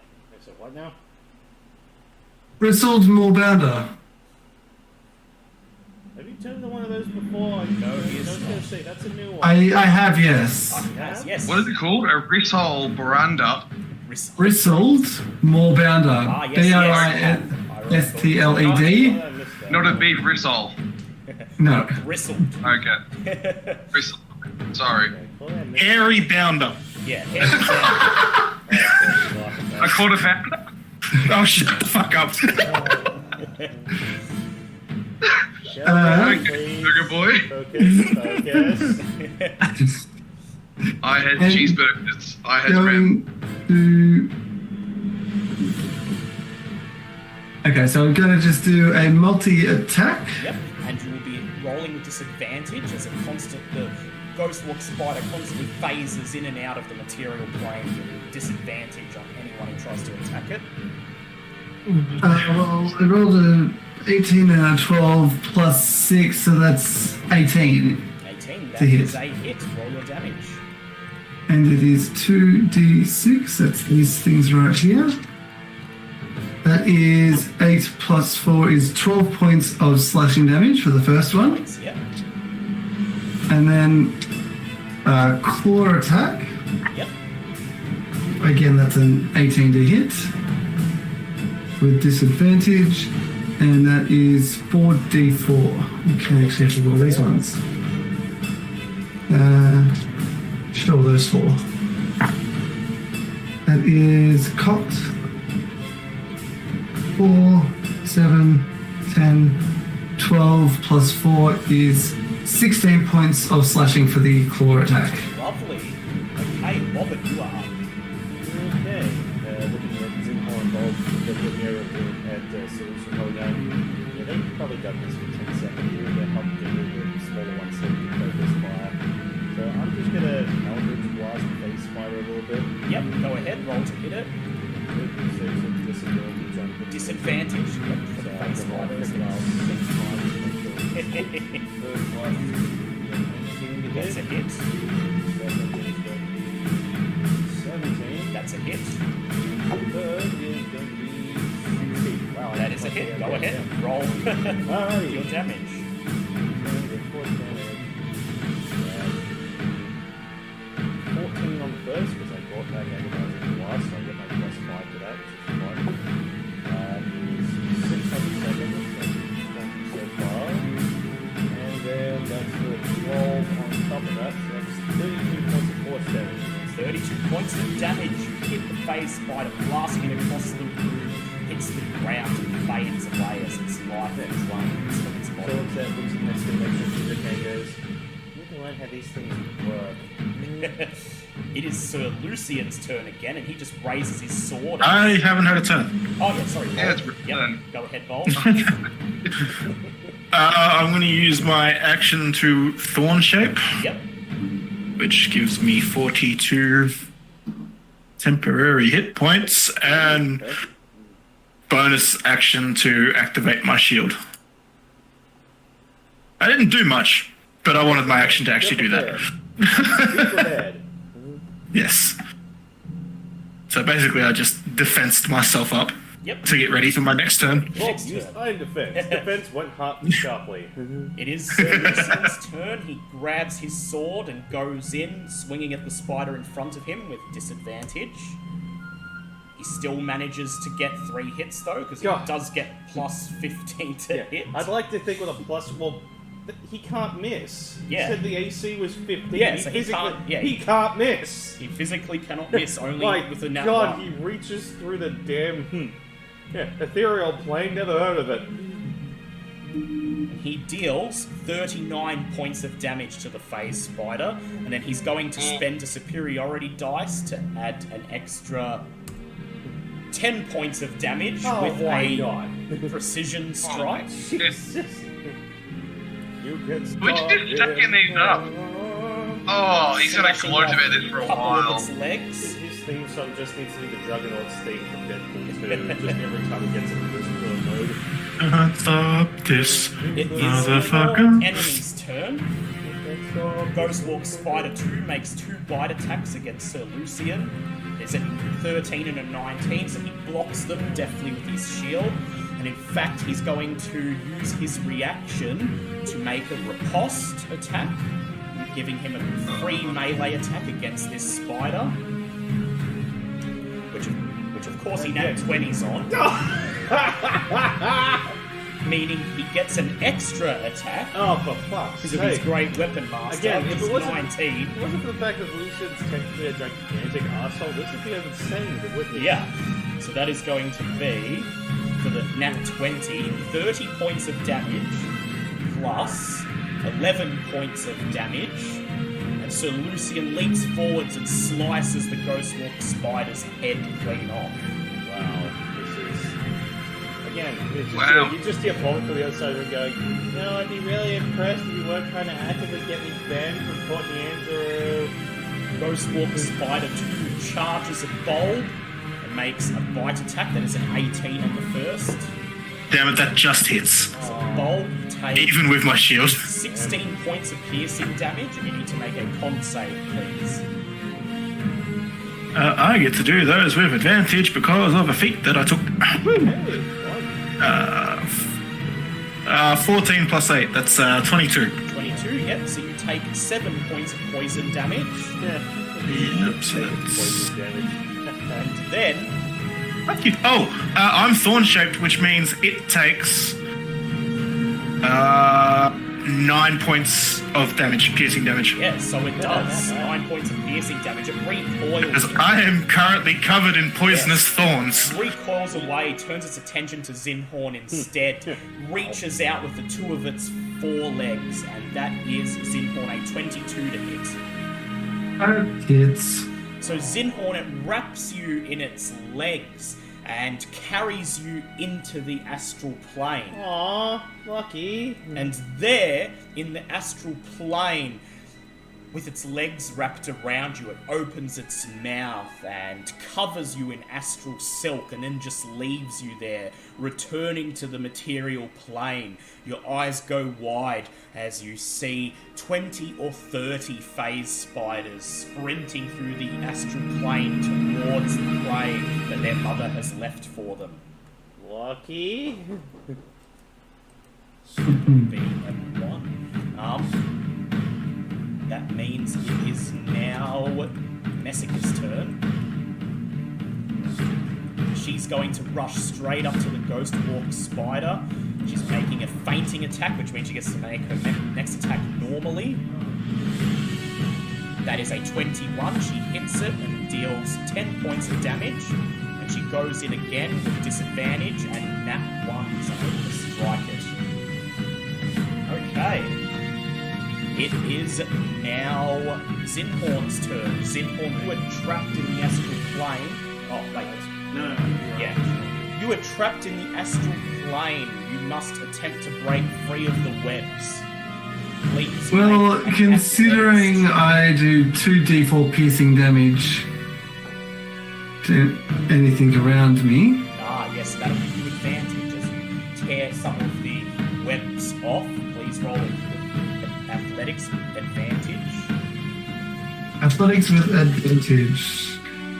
That is a 16. 16. Unfortunately, you failed to break free this round. The first of the phase spiders get to you and start biting into your flesh, dealing 30 points of piercing damage. Oh, that's bad. It is now Bobbit's turn. Well, it's probably a good thing he's wild shaped, but that would suck a whole lot more. Bobbit just sitting there going, hey, I hope Zinhorn gets interdimensional travel. This is bad. Screw this noise. Stop blasting the Ghostwalk spider. Go ahead. Or Eldritch Blast Blast. it. Alright, first is 16. That is a hit. Okay, second is 27. Both of those are hits. And third is only 12, unfortunately. Only a 12. That does not hit, but the first two do. That's okay, let's see. We have 12 plus 10, so 22 points 22 points of force damage. of force damage. Give Not Zinhorn bad, back. not bad. Either give Zinhorn back or show Bobbit where he went. It is now Bulb's turn. I'm going to... Is everyone still there? Because everything just went quiet. No, we're here. We're here. Oh, yeah, okay, cool. I'm going to produce flame onto my staff and whack Strike this it. spider Yep, over the head. Disadvantage. What is my physical hit? I've used magical to hit so often that I've forgotten. So that's... If you kill this ghost walk spider, is it not actually going to come back? How does this work? Well, you know you can use your magic to hit bonus if you cast Shillelagh. Yeah, I don't have shillelagh. That's a 12, unfortunately. So what did you roll to hit? 12 for my first attack. That unfortunately does not hit. Okay, I'm going to use my extra attack because I get that because of Thorn Circle. God damn you and your disadvantage bullshit. You're hitting things that are literally in between two planes of existence. Yeah. I know, but that first roll was on that 20. So I got 13. 13. Okay, you strike it, the flames surge across its body and it flips over onto its back, hissing as it dies, and then Zinhorn pops back into existence, tearing the last of the webs off his body. Oh, well, that Bobbit was... immediately just sprints over to him. He's like, "Oh my god, are you okay? What happened? Where did you go? Tell Bobbit everything." Tell Bobbit everything. Like you were teleported without means of portals or teleportation. How does this work? Now I that just realised combat that. is over, Sir Lucian's flame illuminates the room and allows you to see what awaits within. Someone's not answering. Answer me! Well, currently you are getting spiked by bristles. Yeah. It was probably a more traumatic experience than an actually harmful one. A number of trinkets and holy relics lie scattered about this scorched chamber, most of them damaged by fire. The remains of a small altar are against the east wall, the base of the altar decorated in beautiful yellow and white flowers. let me know when 10 minutes is up. Yep. Because I still have Thorn Shape until then. Yep. Bobbit might go and inspect that with her religion check to see Yep. what the deal Go is. ahead, make a religion check, please, Bobbit. Zinhorn just stays near Bobbit. 19. You see several symbols that once were symbols to Ubtao. They've not been used in a very long time, but it's enough to tell you that this is an altar to Ubtao, and the flowers have been planted here as an offering to Ubtao, and thanks to the magic emanating from the altar, they have continued to grow and thrive. That's nice too. On top of the altar is a small wooden box. The magic has held it intact. Is the box locked?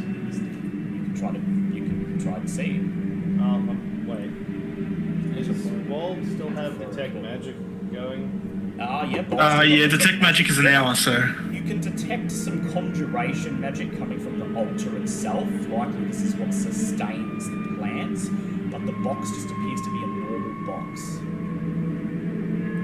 the box okay, Bob? Box seems to be normal. Oh, That altar, is that the altar, is that the same type of magic that's making the plants outside angry? No. No? Okay. This is divine magic. Okay. Oh, fine. Go in front of the altar and open the box. That's the box. Alright. You open up the box. What's in the inside, box? Find a single rolled up piece of parchment. The parchment has a gold edge indicating this is a scroll of some importance. Well. It matches my armor. Oh, jeez. Giving Bobbit a really important looking scroll. Might as well open it and see what we got. Okay, you unfurl the scroll and you find, looking first level, looking I'm all for, annoyed at this point the campaign keeps whipping out first level scrolls at me. you unfurl the scroll and find a scroll of power word kill. Jesus! Oh! You just see Bobbit's just sitting there like hands shaking looking at this scroll. It's like, Okay. Everyone, party dance. Just gonna roll that sucker up, just put in the pockets. Bobbit here. Bobbit here. Yeah, Bobbit has forgotten here. Bobbit wishes to learn Avada Kedavra. Bobbit Yes. only has 4 moves. We're just gonna add to the sweet motherfucking Christ. That is some goddamn power I right can there. give you 20 GP for that. Nope. And that's all I can give Yeah, you. best I could do is $50. So Lucian and Messica reach into their packs, pull out potions, and drink deep, recovering from their wounds. How much does Sir Lucian heal, and does he need more? He's up to 160, which is fine. Oh, okay. Messica's back Yeah, to don't worry. 400. Because I took Cure Wounds after listening to the last fight. I mean, Yeah. I have 2 wounds as well, but That's just a pile of debris, Bobbit. so nothing there. interesting Peter- That's okay. Clearly, I've gotten what I need from this room. Just holy shit! So you return. So Yep, yes, Zinhorn. Zinhorn comes out of more bounder form Back to you. and just goes to Bob and goes, "That was the best experience of my life. Friends everywhere." What? Tell Bob, how did it work? How did you teleport there without means of teleportation? How does any of this Yeah. work? Explain. Can I tell if you're like putting this on to annoy Bob or Bobbit? I'm not rolling inside. I don't care. I'm Yeah, I'm Bobbit's excited gonna- by this. If someone else wants to roll inside, go ahead. Bobbit's like genuinely like, wait, no, you can't just. Come on, tell Bob. So I just appeared out of nowhere, and then I looked around, and then there were just friends everywhere. So many things to play with.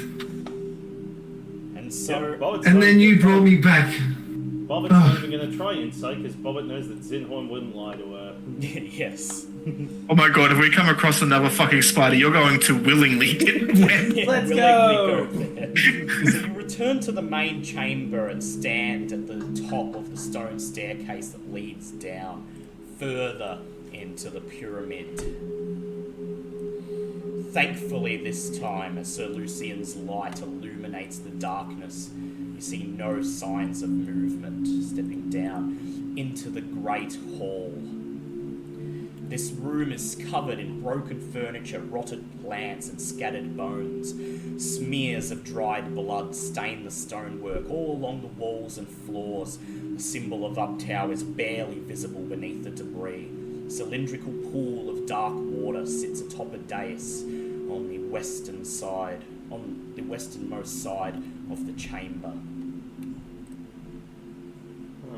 This must be the fountain that the spirit is referring to. Wait. Can I do an Arcana check to see if that fountain's anything like the one we used to get to the Feywilds? Indeed you can. In fact, Okay. it is glowing up with bulbs detect magic, Hence so... why I advantage. That's going to be a 26. You step closer to it, Bobbit, and you see the water still unmoving, murky and dark in the basin, and you determine that it is almost exactly the same in construction and function. This is a portal to a different realm, or a different plane. Or at least somewhere else. Somewhere else. Not here. Definitely not here. Plane, different location. There do not appear to be any other doors in the room, and If I was a different plane, where would I be? Oh dear.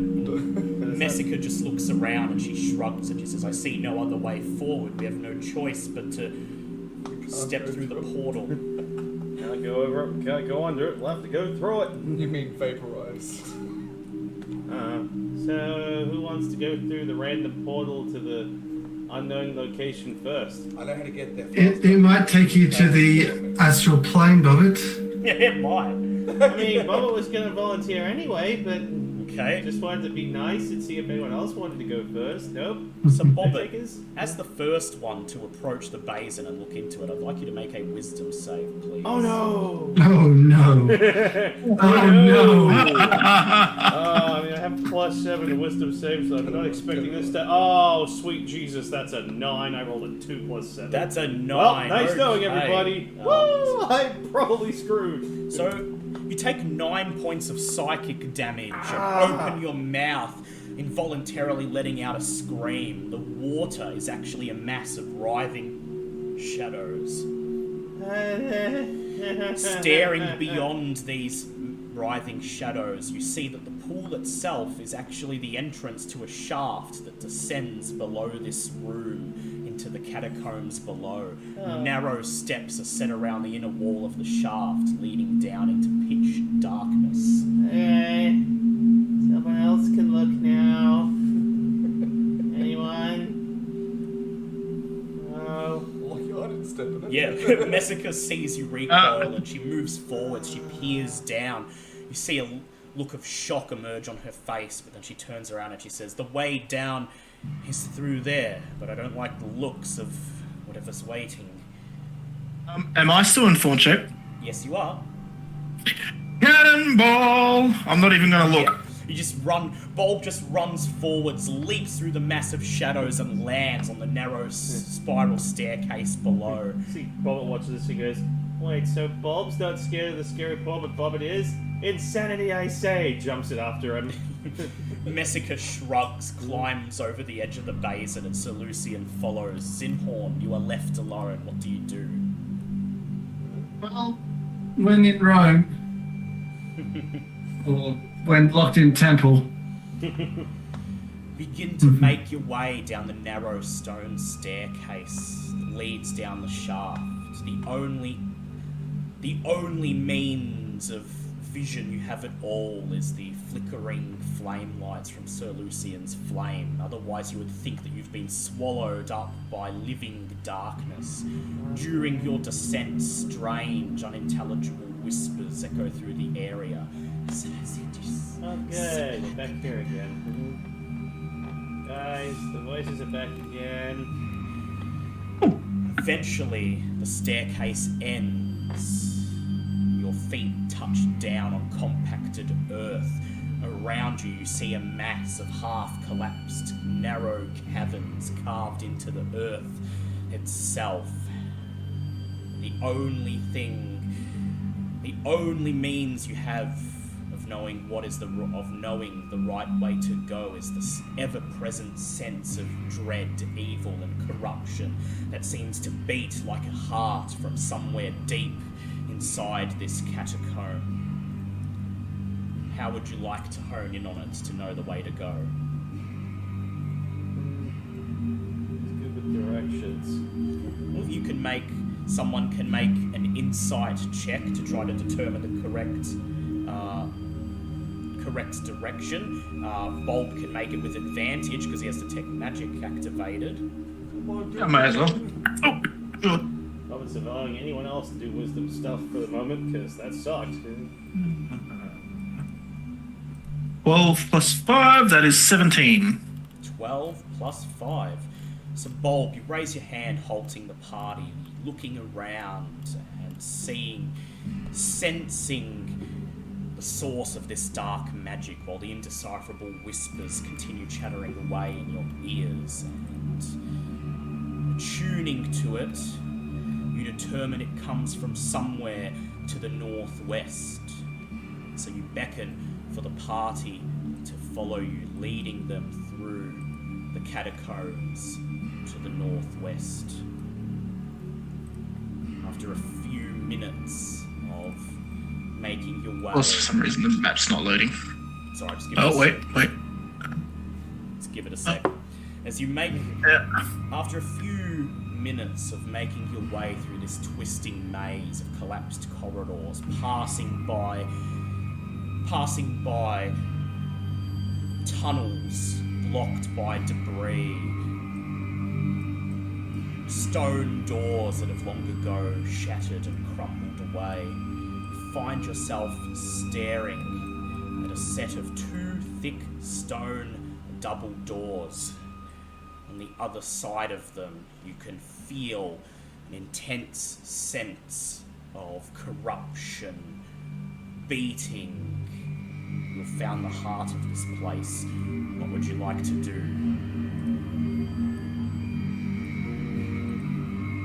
I would like to instinctively go into their target form because nothing about this place seems like fun. That's probably a good idea. It sure is. I'm going to re-thorn shape because I imagine by now 10 minutes has definitely passed. Now.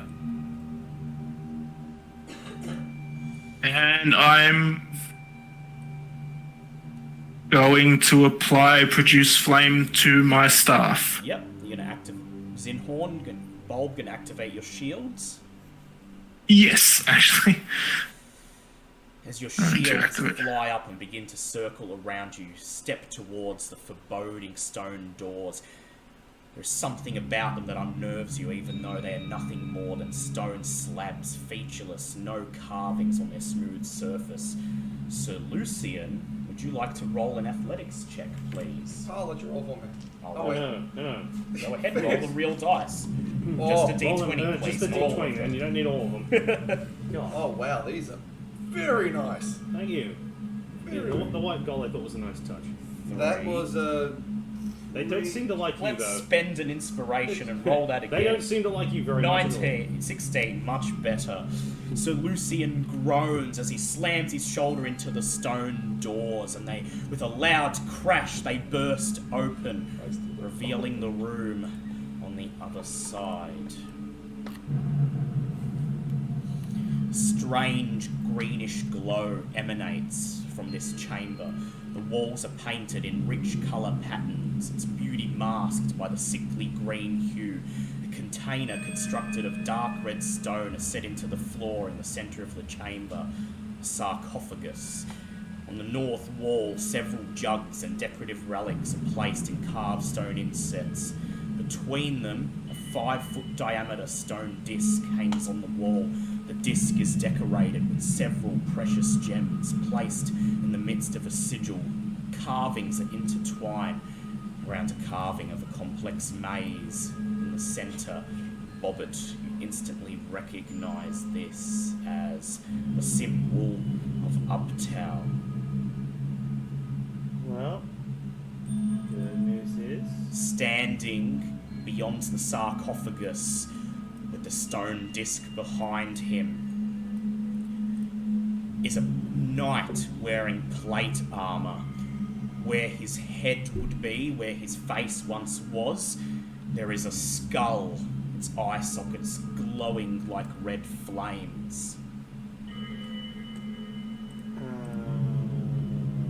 idea boss battle. He raises a hand in silent greeting. Just a clawed hand just quietly raises back up in response. Just, hi. Then he says, "Tell me, what brings you to the tomb of Quomek, the first emperor of Chult?"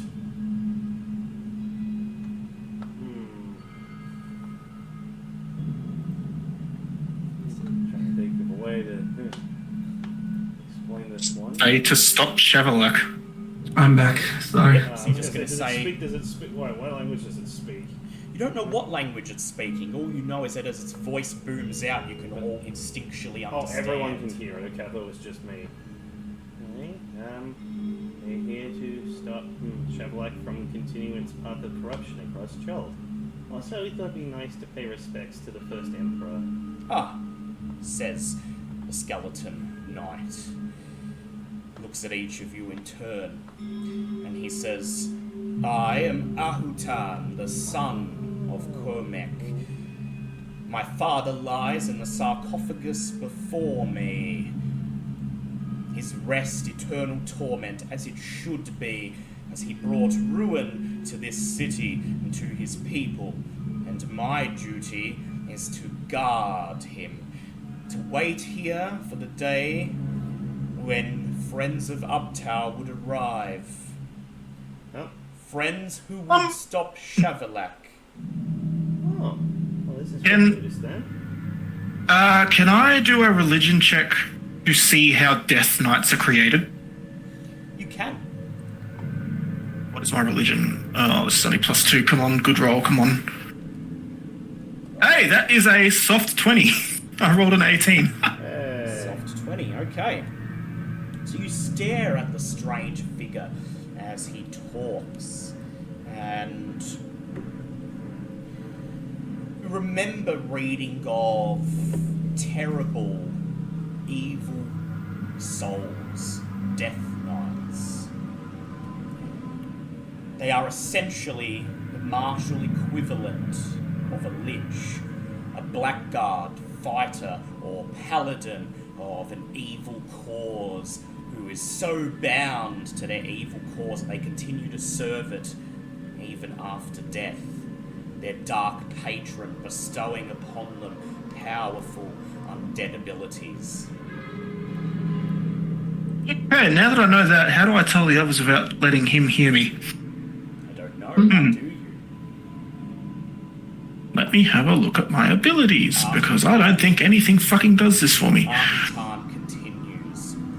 He gestures towards the stone disc, blazoned with jewels behind him. And he says, if you are here to open the gateway to Shavalak's realm, all you need to do is place your hand upon the stone disc. Can I roll anything to check the stone disc? I mean, sure, you can make an investigate check. I'm just gonna come out and blurt it and say that this is a Death Knight and that they are pure evil. You're just gonna blurt it out. Well, I don't have any other fucking way of saying it without him hearing. So as Bulb blurts this out, the rest of you remember what the spirit upstairs told you, that Ahutan was the one who cleansed his father and became infected with the same darkness in return. Ahutan's bony jaw twists into a smile, and he simply says, "So the ruse is broken. If you will not free me, then you will die. Roll for initiative, please." I mean, eternal rest is considered freedom in a way. Not pleasant. 9 for Bob. 19 for Bobber. Bobbit. 13 for Sir Lucian. Wait, Hey, Bobbit. so he's alert. It's 18. I still do it virtually in person. Come on, man. Zinhorn, Hey, how did you Bobbit. go? Bobbit, I got an 18. 18. What did Bobbit get? Bobber got 19. Okay, so it looks like Bobbit's going first. Oh, yeah. Bobbit, you're up first. Okay, so an odd question first and foremost. We know how these things are bred, right? Yes. Bulb blurted it out and just said it's a Death Knight. He's risen by a force of evil to do their bidding. So something along the lines of, say, like a curse. Perhaps. Perhaps. So would it be worth me throwing a curse on him? I mean, you can try. You could also yell at me and ask, Yeah. and I could respond limitedly. I mean, yeah, this will just turn and go, so this is technically like a really big wandering person, like, right? So Bulb, No, yeah. their vow for evil kept them alive. Yes. Their vow to How serve it is evil kept them essentially alive. Animated by its own will. In fact, I don't know if Bulb wishes to divulge this, but Bulb, you know that when a Death Knight is made, they store a piece of their soul within their weapon, keeping that as a receptacle. They Now, are if- essentially a lich, but Their souls are in their weapon. so with Bulb saying this, Bobbit, you understand the implication that a Death Knight is basically a lich.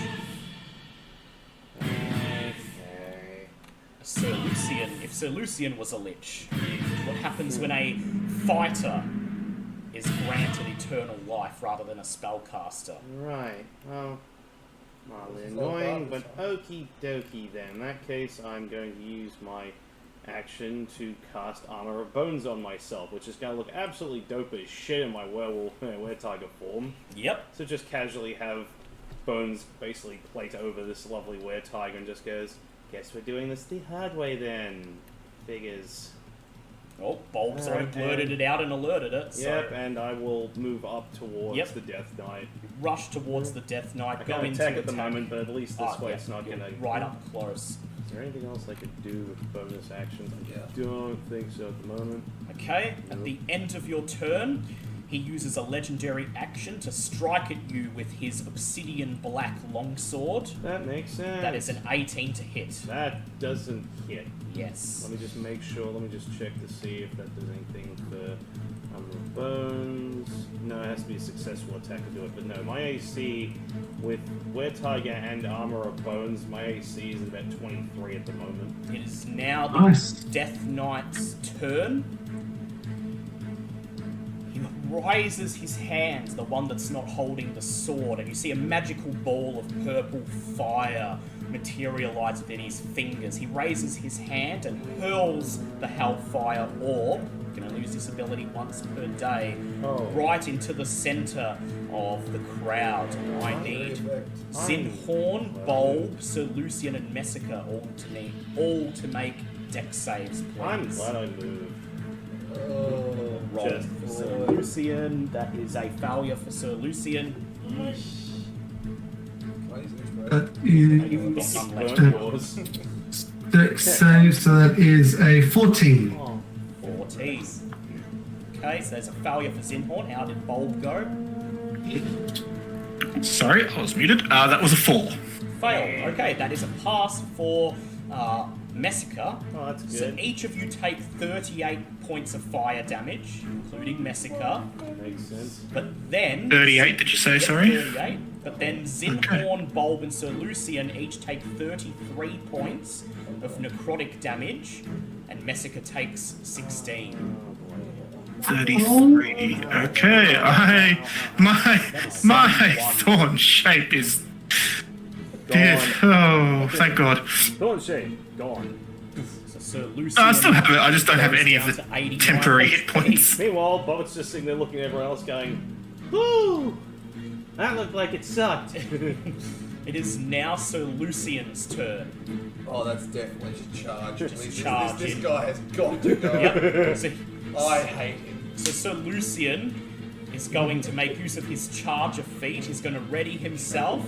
Then he's going to charge forward 10 feet in a straight line, triggering his bonus attack from charger. And he's going to move in, getting 4 attacks. Dear Lord. How about him, buddy? It's going to be 4d20. So that is, unfortunately, one of them's a nat 1. And one of them also doesn't get high enough to hit. And what? Hey, good news, Sir Lucian. You get to be in person and watch Banana slip. You feel your feet slide upon that familiar feeling of the banana peel, but you straighten yourself right at the last moment, swinging your sword to get 2 hits in, and you deal plus 16.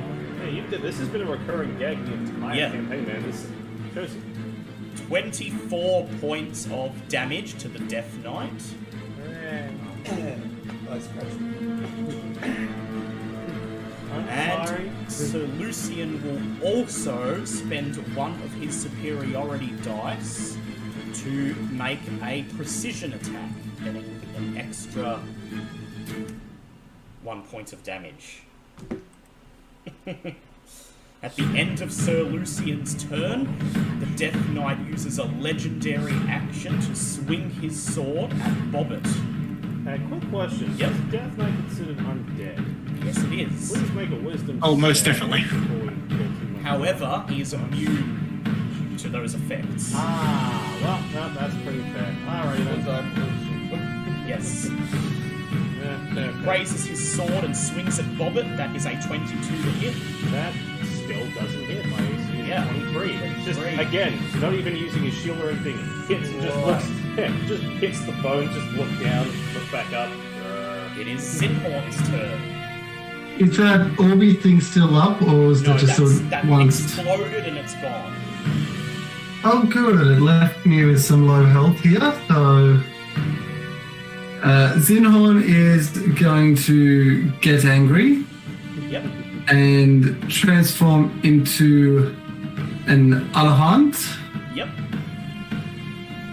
And it's going for a trampling charge because he's 20 feet away. Yep. So you roar, stamp your feet, and charge around the sarcophagus towards him, flanking him, by the way. What for?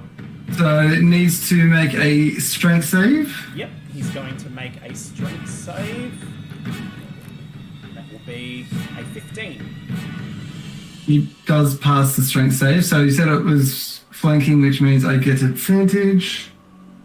So that is a 23 to hit. Yep. 23 to hit. That is a hit. Roll your damage. 3d8.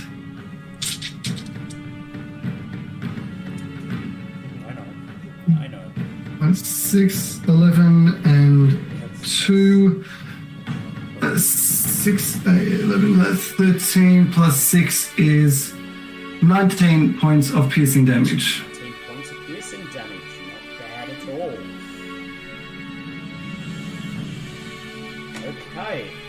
It is now Messica's turn. She rushes over, stands in front of the sarcophagus, makes a feinting attack, and then throws one of her daggers towards the Death Knight across the sarcophagus. Yeah, please keep your distance, Messica. I really like you, and I don't want you dying for me again. That is a nat 20. Jesus! Oh. It's just sitting there going, a dagger will be nothing, it just goes directly into the eye slits, like... Oh my god, yeah, that hurt. Okay, that one actually The kind of... dagger slides into one of the eye sockets, and the Death Knight roars in pain as she deals 14 points of damage. I do have feeling. It's She like, then hurls her other dagger, and it is unfortunately only a 15. It bounces off his plate the armor. knife just stuck in there, it's just like... Trust me, take it out, I'm go supposed to ahead. be immortal. At the end of her turn, the Death Knight uses a legendary action to strike Zinhorn with its longsword. Zinhorn, that is a nat 20. Oh dear. So Zinhorn, you take 17 points of slashing damage, plus 42 points of necrotic damage. Oh! Ow! So That's an awesome. 17 plus 42. Yep. 17 plus 42 is 59. Yep. Oof. It is now Bolt's turn. Okay, Bob is going to use the highest spell slot that he has left to cast Heat Metal on this guy's sword. Oh. So that's 5th level. Yep. So he automatically takes the damage anyway. Does. But that's... I did just look this up. You tell why taking a witch's sword is a Yeah. dumb idea. So 5d8 damage from that. Just 2, 3, 4. Yeah, so 5d8. I'm going to roll that in Discord because I don't have 5d8s. that's that. 25 fire damage. That was some pretty good rolls. And then he has to make a Constitution save. Okay, so he has magic resistance, so he gets to roll this with advantage. So that is an 18. Oh, he just made it. Fuck you. Yeah, he See made the- it, but he keeps see it. the- So I'm going to keep concentration on this for the next round. See the edges of the onyx sword, of the obsidian sword, grow bright red, and the Death Knight looks at it, but he maintains his bony grip on it, and at the end of your turn, makes a legendary action to hit Bobbit with his longsword. Okie dokie. That's a 29.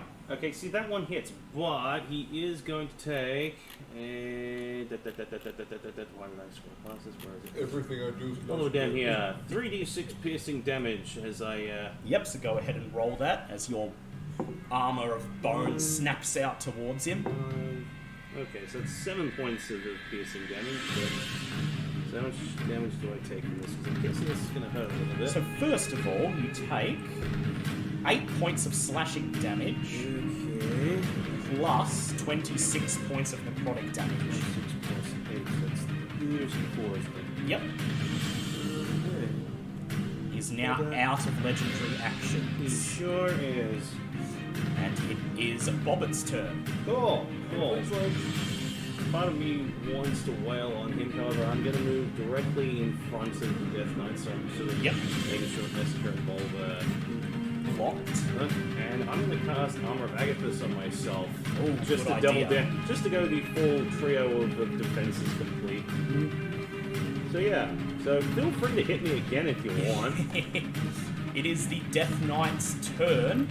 He raises his sword in the air and casts Destructive Wave at 5th level. He strikes the ground of the hilt with the edge of his blade, creating a burst of divine energy that ripples outwards from him. He selects a number of creatures within 30 feet of him, and he's going to select all of you. So I need everyone to make a con save, please. Yay. I can do that. 17 plus 8 is 25. Lucian. Yep, so Roll 25. your turn, Jessica. 1 sec, that is 17. 17, okay. So how much do you get, Bulb? 25. Okay, so Bulb, Sir Lucian, and Bobbit passed. Okay, so you take... Still gonna hurt like hell.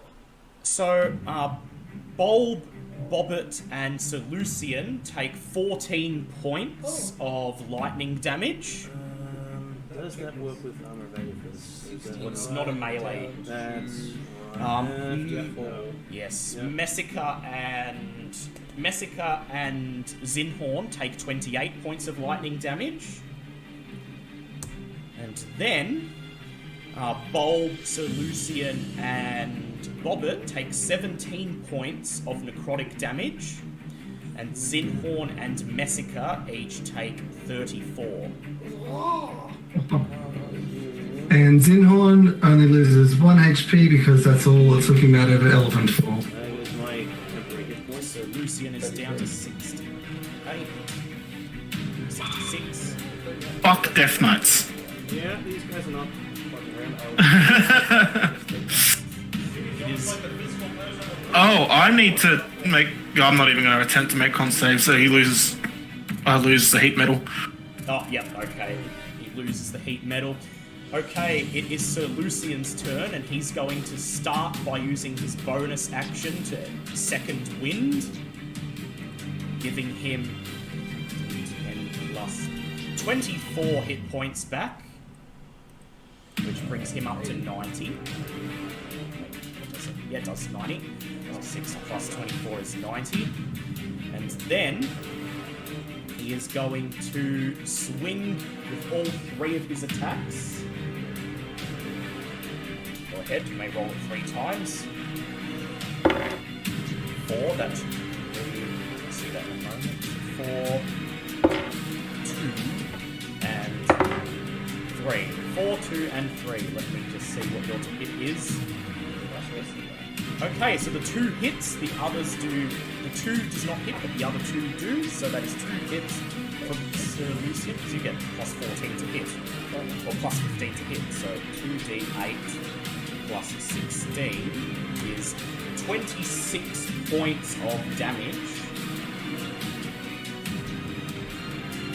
So you swing your sword into it.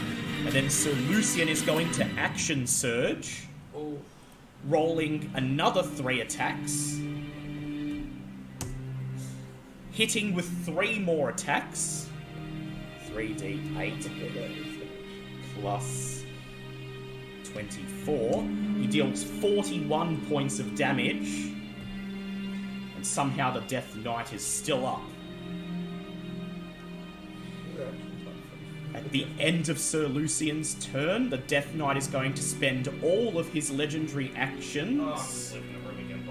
Oh no. He's going to use all of his legendary actions to cast Destructive Wave again. So I need everyone to make con saves, No, I'm please. counterspelling that one. You're counterspelling it Screw very this well. noise. That hurt the first time. Yep, you cast Counterspell, it fizzles away, and it is now Zinhorn's turn. Thank you. Yeah, I'm pretty sure I can. Well, no, power word kill would work if you feel Yeah, sure he's but- less than 100 HP. Yeah, but that's the thing. You don't know. You don't know that I it's... can find out for you. No, Can. no, you're right. You can. Yeah, but I feel like this is something I want to save for. Yes, No, I'm one of those RPG players, but I might need it for something bigger. Well, you This can is like- use it in the final boss fight. Takes out a poor cashier. Zinhorn, go ahead. Kill. Zinhorn is going to start his turn by doing a mass cure wounds. It's probably a good idea. I like I was going to do heal, but it's just on myself because I'm at 28 health right now. Yikes! So mass cure wounds it is. That is 3d8.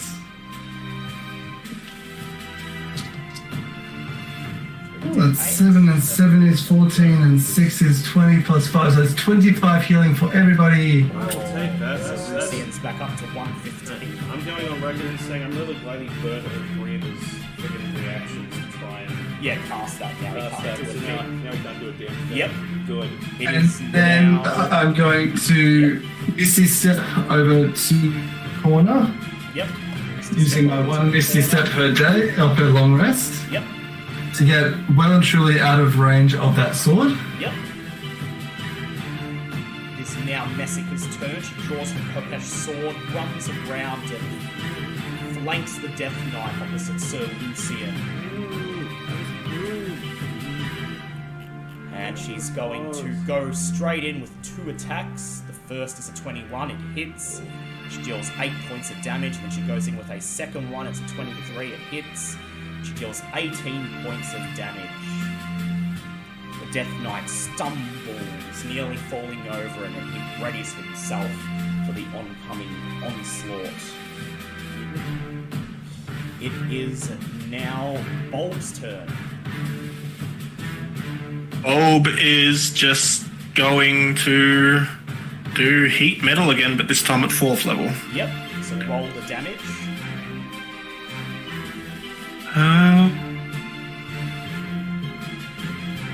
6, 12, 15, 22. 22 this time. 22, he had 5 HP left. You see Hey! his sword glow bright red and he screams, "Ah!" dropping the sword as the flickering red lights in his eye sockets vanish. And with a clatter, the suit of plate armor falls to the ground. However, the sword is still intact. And you see black smoke already pouring from it towards the plate armor as he begins to reform. So now remove curse. How do we describe this thing? Dispel magic worked last time, Yes. didn't it? Dispel magic at 4th level. So Bulb steps forwards and casts Dispel Magic. A crack runs down the length of the sword, shattering the blade in two, and the flow of darkness stops. A great scream pierces the chamber as Arkutan's body bursts into a swarm of writhing shadows before the suit of armor and the bones dissipate into nothing. There you go. Now you can rest. Also, this is going to sound really terrible for saying it loud. For all my preparation and setting things up, apart from counterspelling that one destructive wave, I didn't actually do anything in We that did fight. tank a lot of his hits, I though. tanked hits for other people, but as far as actual physical, I didn't I didn't touch him. Actually, no, it's a lie. I hit him when he hit my bone armor. Everyone, loot the room! Combat is over. Yeah, well, yeah. The greenish light around the greenish light that serves as a ward around the chamber vanishes, and then suddenly the spirit of Quomek, the first emperor, appears above the sarcophagus. A middle-aged, dark-haired, dark-skinned human wearing ornamented armor decorated with coloured feather plumes. Well, Alessandra's immediately taking the knee. What does everyone else do? Just admiring the plumage. Yeah. So no one's just in the corner or probably on the ground. Zinhorn and Bulb kneel while Sir Lucian just gazes at the plumage and says, "Oh, I like that." I bow my head respectively, but I don't kneel. Oh.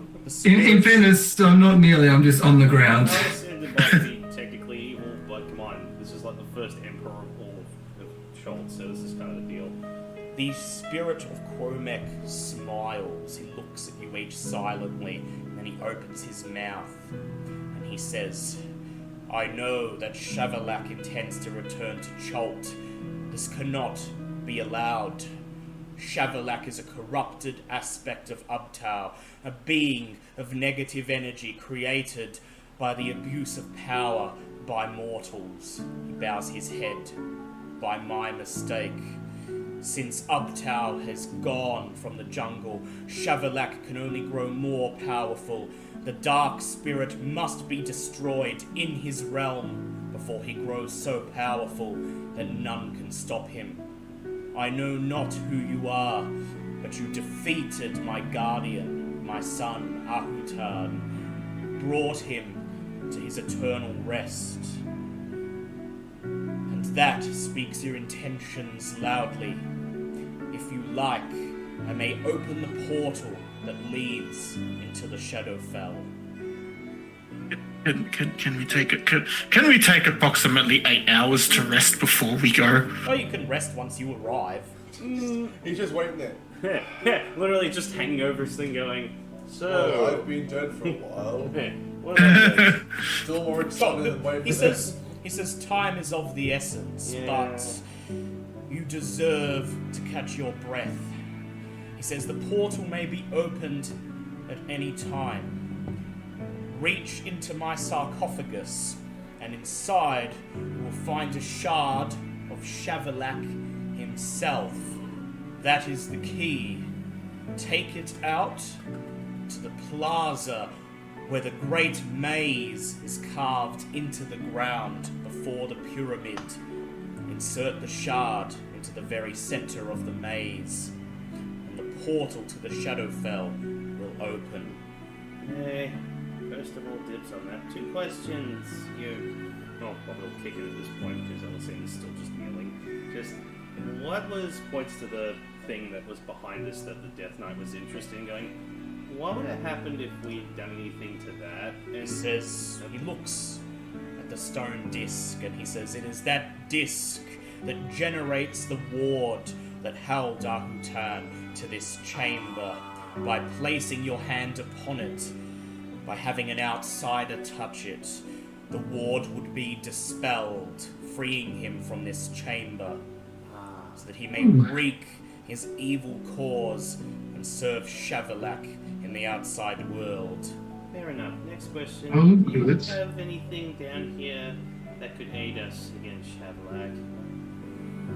He looks at you and he says, "You have fought well, and so I will grant each of you a blessing. You may choose of any of these. A blessing of health, a blessing of protection, or a blessing of understanding." See, this is why you ask nicely for things. How abstracted is. So the blessing of health will increase your constitution by 2. I can't do that one. The blessing of protection will grant a +1 bonus to your AC and saving throws. And the blessing of understanding will increase your wisdom by 2. Oh my god! Understanding. Wow! Understanding. I mean, I can't. What was the second one? Because I can't do Constitution. The 'cause second was blessing of protection. You That's gain a AC. +1 bonus to AC and saves. that wouldn't work for me either because I use Mage Armor. So Well, no, it would add to that. It's just a flat +1 to your AC. no, because my AC stays at 15. It's when I use Mage Armor. It's the spell itself, so it's not Yeah. like. Well, this would make your AC 16. It's just Yeah, a. but Mage Armor still doesn't go any higher because it's just. Oh, yeah. Yeah, Well- because it's like 13. It's whatever it is. Well, it would add +1 to whatever the maximum of mage Yeah, armor but I is. like the idea of Bullet taking understanding and boosting her worst stat to something half decent. Yep. So what about Zinhorn and Sir Lucian?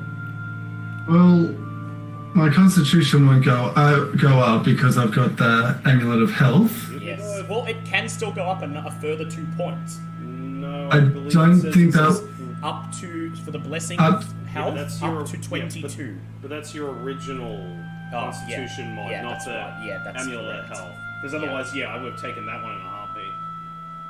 So I know what Sir Lucian would take.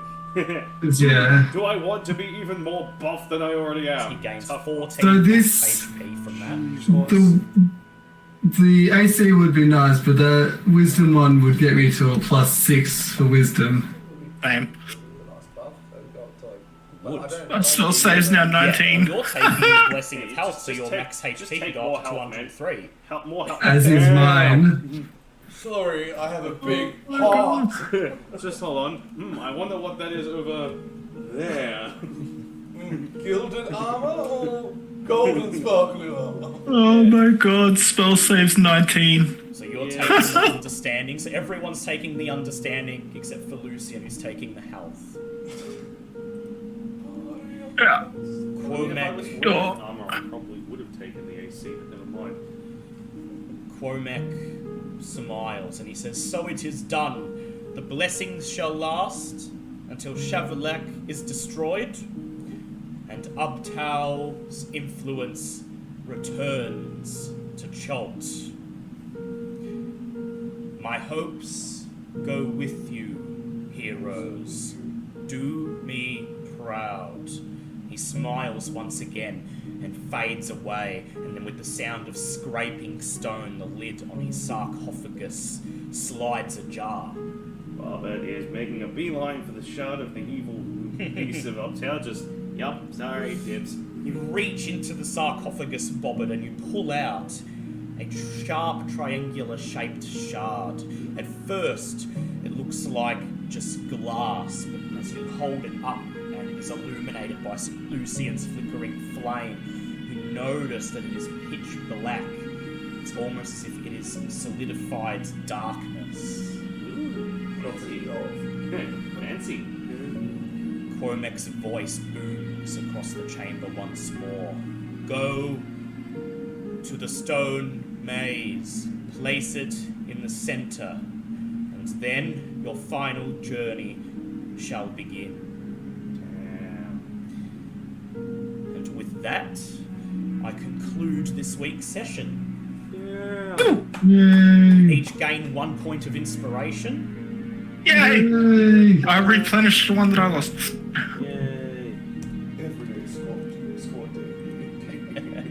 I've walked for how many in-game days have we walked for? A long time. It's been approximately 2 years since the start of the campaign. I was going to point that out at the start of next session. Yeah, it's still fine. And hi, Ivy. We are good. We're about to wrap up, but thank you for joining us. And yes, I know the music was slightly loud. I'm going to fix that in post. It's because we're all in. Since we're in person, and I've got the microphone. We'll do it live. But yeah. Okay, so thank you for everyone for joining us today. Next week we'll begin part 1 of the finale of this campaign. As the Oh party my. enters- Don't know how I feel about that. We've got 2 weeks to Damn go. right. Yep. Yes. As the party enters the Shadowfell on their journey to defeat the source of all corruption, the darkness that brought Asarak to Chult, the darkness that destroyed Ubtao's influence, forced him into hiding, the darkness that led to Rustnassi and every horrible event in a series of tragedies leading back thousands of years that have afflicted the land of Chult. 2 more sessions to go. Will our heroes be able to triumph? Please be sure to join in the coming weeks and see. Then after that, a brand new campaign with a brand new set of characters. It's a whole new world to live in. Pokemon Johto! Dun, dun, dun, dun. And No so, copyright infringement here. Yeah, right. Yeah, we're singing it out loud. That means we can't get in trouble. So I want to thank Archangel K and Ivy for joining us, and thank you to Reggie, also known as Alex, for the follow at the start of the session. Thank you, Reggie. Thank you, Reggie. Retreat. Back next week. Tomorrow we are all in person for our vampire session. That won't be live, it will only be recorded, but that will be popping up sometime over the weekend. So please stay tuned. And until next time, remember, the Death Knight beckons, but he lies. Goodbye, everyone. Bye, everyone.